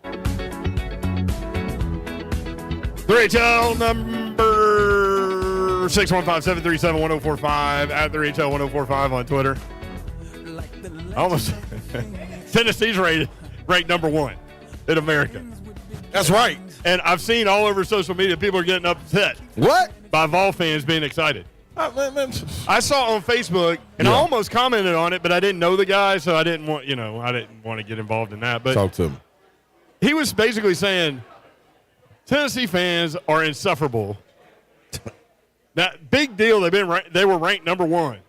Who cares? And I'm like, there have only been 7 college football teams. How many college football teams are there? 7 of them have been ranked number 1 in the college football playoff. Yeah, that's it. And 5 of them from the SEC. Yeah.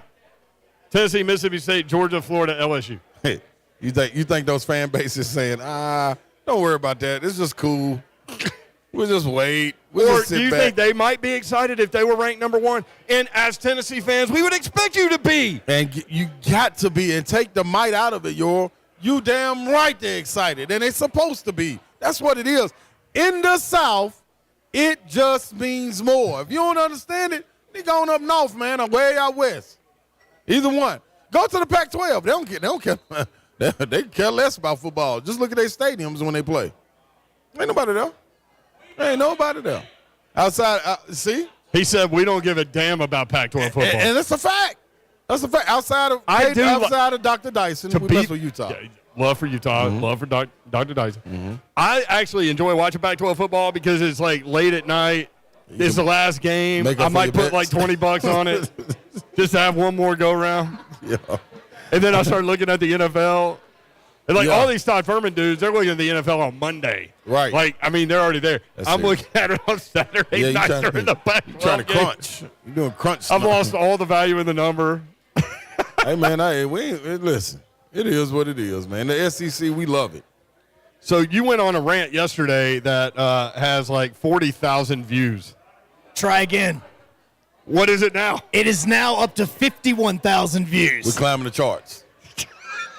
like the Vols. It's like the Taylor Swift album. This is what I want. Wait, is Slay's rant number 1 on iTunes and Taylor Swift number 2? Is that where we are? Yeah, that's exactly what it is. Taylor Swift. You've overtaken Taylor Swift. That's cold. T. Swizzle's like, who is Ron Slay? You talking about accomplishment? Man, that's accomplishment. Ain't that right, Miss Sandy? Yeah, if you talking about accomplishment, then that's an accomplishment. But I want all SEC fan bases to go watch that video, and you tell me if I'm wrong. Just insert your fan base where I inserted Tennessee. Tell me if I'm wrong and how you feel. We put it on the 3HL Twitter feed at 3HL1045, so go find it there. I mean, basically Slay's like, to all the people out there telling us how to act, don't do it because we don't give a damn. No, we don't give a damn. Like it's been a long ride, baby. Man, you think people out here storming fields and shooting off fireworks every play, man, just to be out here cool? So right there, just sit dumping goalposts in the Tennessee River. Man, we stealing songs out there like this. Stole Alabama's song. We just took their song. You know what I mean? Like what? We lighting cigars. You ain't even supposed to smoke in places. We lighting cigars and putting them out on the field, like making them resod the entire kneeling. Like this is what we do, man. Like this is SEC football. Yeah. So what your overriding message is? Of course we're going to lose our minds, and it's okay. Why wouldn't we? We're talking about sports. Listen, man, coming into the season. We got enough serious problems out there, man. We're having fun with sports. Come on, y'all. I'm telling the people this is what you're supposed to do. When SEC football season get ready to kick off, every Friday at 12 o'clock midnight when it roll over into Saturday, take your brain out and set it on the dresser. Ain't no sense in thinking. Ain't no sense in thinking logically. Set your brain right there on the bed, on the dresser. At 12 o'clock midnight, when Sunday get ready to roll around, go get your brain, put it back in, and do all the thinking you need. But on Saturday in the SEC, no brains needed. Let me ask you this. You're a big basketball guy. Without question. I get an email from Kevin Maggard, who is an awesome dude. He's a CPA basketball coach. Right. Scrimmage, Saturday, 12:30, JV and varsity. Should I hold my kid out of that scrimmage? What time is the scrimmage, y'all? 12:30, but then they're going to play after that, too. I think. I don't know. I mean, you're the basketball guy. I'm going to be honest. Keep in mind, this is my kid. My kid has, he's probably shuddering at the thought I'm even talking about this on the radio. But I think it's funny. I told him, here's what we're going to do. We're going to turn our phones off. We're going to DVR the game. We're going to go dark. And then we're going to get home. We'll start the game.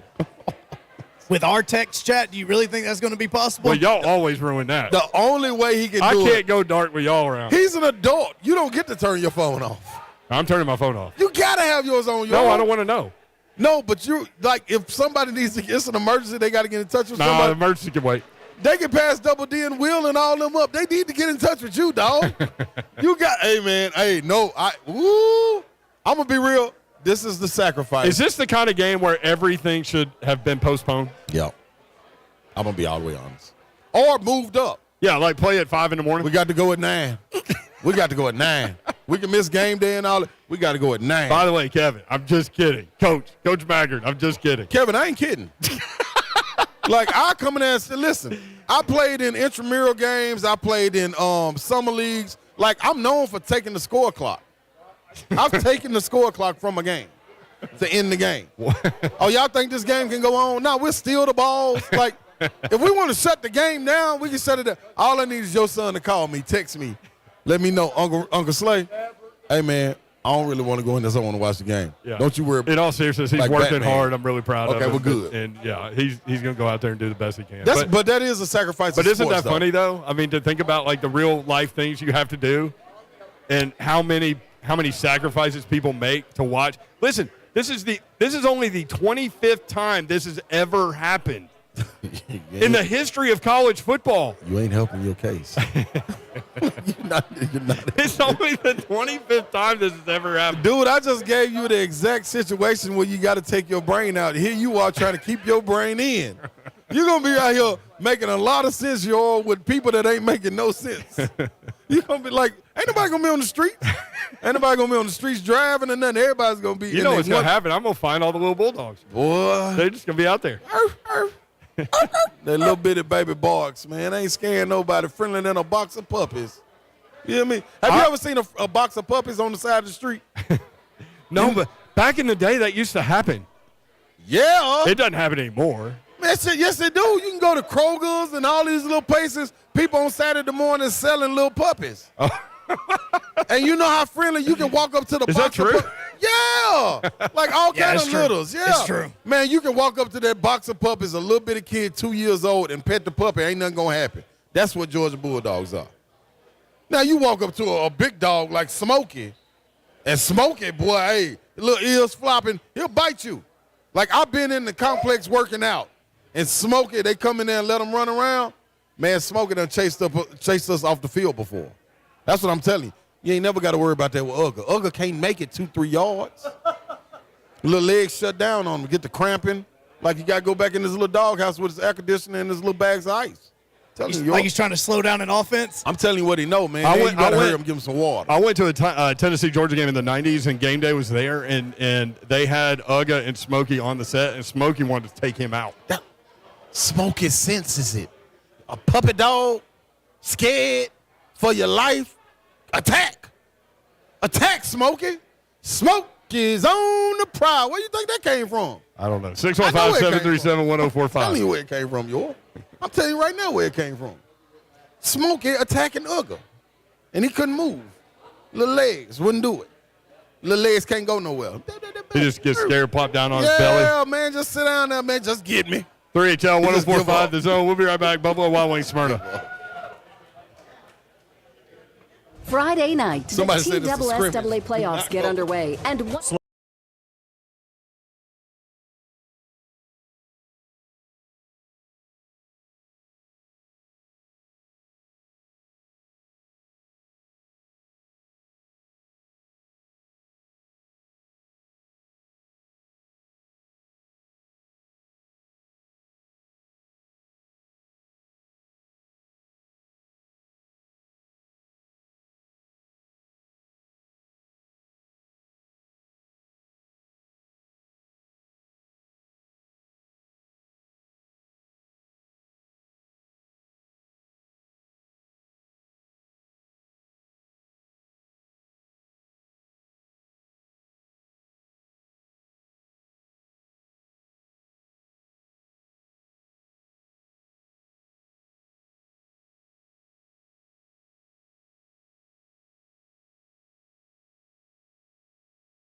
Don't nobody care about you having to be there all day, dog. It's okay. I can get hyped for you. What you want me to be hype about? Not these Vols! Woo! How about Wake Forest football? Hey, if it wasn't Dave Clawson there, I'd be hyped. Yeah, I'd be down for Wake Forest. But Claw Dave fans. Clawson has been rude to my face more than once. So, Stinking it you know up. What? That was real. Dave Clawson, I congratulate you, but if you wanted Sam Hartman to be a Heisman candidate, you probably should have let the dude do media and not get mad when people ask about it. Yep. Thank you, There Dan. you go. What about NC State? They play them. Oh, my God. NC State, are you kidding me? Everybody's talking about their tailgate scene. They couldn't tailgate outside of a Best Buy on Black Friday. You want a real tailgate in North Carolina, you head to the east. You go to East Carolina where the Pirates are. Oh, I heard about them. Seriously. Yeah. Hey, Halloween last weekend. I wasn't there, but that's everybody and their mama. Halloween comes around, they're like, hey, can I sleep on your couch? No, I got room in the bed, though. Left turn. Jeff Blake. It's almost like you just pull a string in Robert. He just goes. You want it hyped up. Yeah. Yeah, there he is. Hey, Jeff Blake kissed my mama one time. And now we got Bert. What about Canadian football, Bert? You like that? I am a BC Lions fan only because Adrian Amos, not Adrian Amos, some ECU player still plays up there. But if we're talking Canadian football, I would rather talk Canadian bacon because it's really underrated and it fits easier on a sandwich than a strip of regular bacon does. You asked for this. The Joe Biddle random ruminations from Bert. Yeah, you asked for every Rest in peace, Bids. All right, Hunk, what you got over there? You got tickets? We got Cousin Danny. Oh, Cousin Danny. Cousin Danny! It's completely my fault that we are just now getting to you. My bad, Danny. I owe you. I shower you with gifts and you treat me like trash. I know. Gave me some sunglasses I'm going to wear at travel baseball games. It's fine. I'm over it. Anyway, yeah, so whoever was just talking with you guys, cracking me up. You should have him on more. Anyway, we're going to get to why I called. We're going to talk about the Tennessee Volunteers, right? Yeah. So, Slay, you were hitting it up a little bit, just a little bit before you guys, when you were ignoring me before. Not now, but before when you were ignoring me. Yeah. See, this other time when he was ignoring you. Yeah. the other time. Yeah. Anyway, so you were talking about how people were telling you, like, hey, Tennessee Vol fans, like, act like you've been there before. Mm-hmm. And you were like, well, we ain't. Like, it's been since 1998. Like, it's been a while since we won some stuff, right? Right. And it reminded me, and before I get too into it, shout out to, got to pay my 10% to the Reverend. Shout out to KB on all the props he gave the Bengals defense from the playoffs last year. Loved that. Yep. Part. Really loved it. Sorry. Anyway, when we're just like Dawn loved her head of cauliflower that you brought to Maryland Farms Wine and Spirit. Did she go home and steam it? Yeah, for sure. She kept threatening to throw it at me, and it was. Did she leave it at the restaurant? Did she throw it away? She was threatening to throw it at me, and it was heavy. It was a full head of cauliflower. It was a $4 head of cauliflower. Look at that. Full Publix price. I don't even have a membership card. Did she take it home and steam it?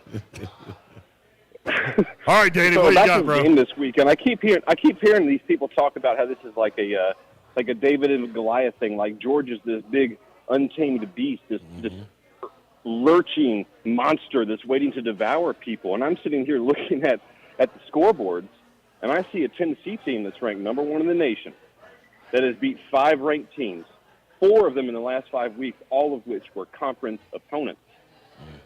I see a team that has the number 1 ranked offense in the country. I see the leading Heisman candidate behind center. And I see a head coach who has come from just about nowhere, coaching down in Florida for a subpar school, to being one of the most elite coaches in the most dominant football conference in the country. This is not David versus Goliath. This is number 1 Tennessee versus number 3 Georgia. This is the future versus the past. All right? We're going to talk about battered Vol syndrome for a second because there's some lingering cases out there. You've heard of long COVID. There's some people suffering from long battered Vol syndrome. I'm going to tell you about a group of people who are not suffering from that, and that's your 2022 Tennessee Volunteer football team. They are dominating because they believe in each other, they believe in their coach, and they are destined to win more games. Listen to me when I tell you this, people. This is not David versus Goliath. This is 1 versus 3. This is a fair matchup, and your Vols will prevail. Hey! Go Big Orange. Love it, Danny. Wow, Cousin Danny. That's what I'm talking about. Just dropping knowledge right before Trash Talk Friday comes around. You'll never ignore him again. No, why would I? Never ignored him in the first place. It was you, Yor. It probably was. Hey, let's get some tickets away, man. What we got right here, huh? All right, before we get to the after party, we are giving away a pair of tickets to Titans and Bengals to Derek Kine. Derek Kine, you just won tickets, baby. Derek, what's up, Derek? There he is. Derek Kine wins. Be kind, Derek. Take somebody with you. Titans and Bengals tickets. That game is Thanksgiving weekend, so you'll have something to do. Maybe you can take your least favorite family member that won't leave your living room. Wow, Thanksgiving weekend? Yeah. There's ain't nothing going to be thankful in this one. That's going to be a serious physicality match right there. But you know those Thanksgiving days, though, like everybody's been hanging out with each other for so long that you need to get out of the house? That's perfect. You know? You're absolutely right about that. Yep.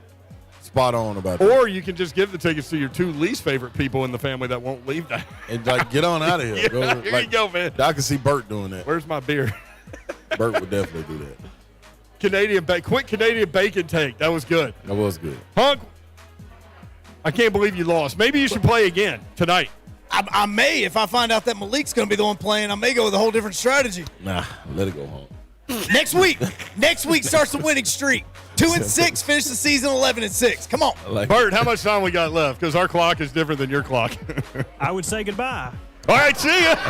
Peace out. Appreciate you, Symrna, Buffalo Wild Wings. Later. You guys are down. All right. You got to do a promo.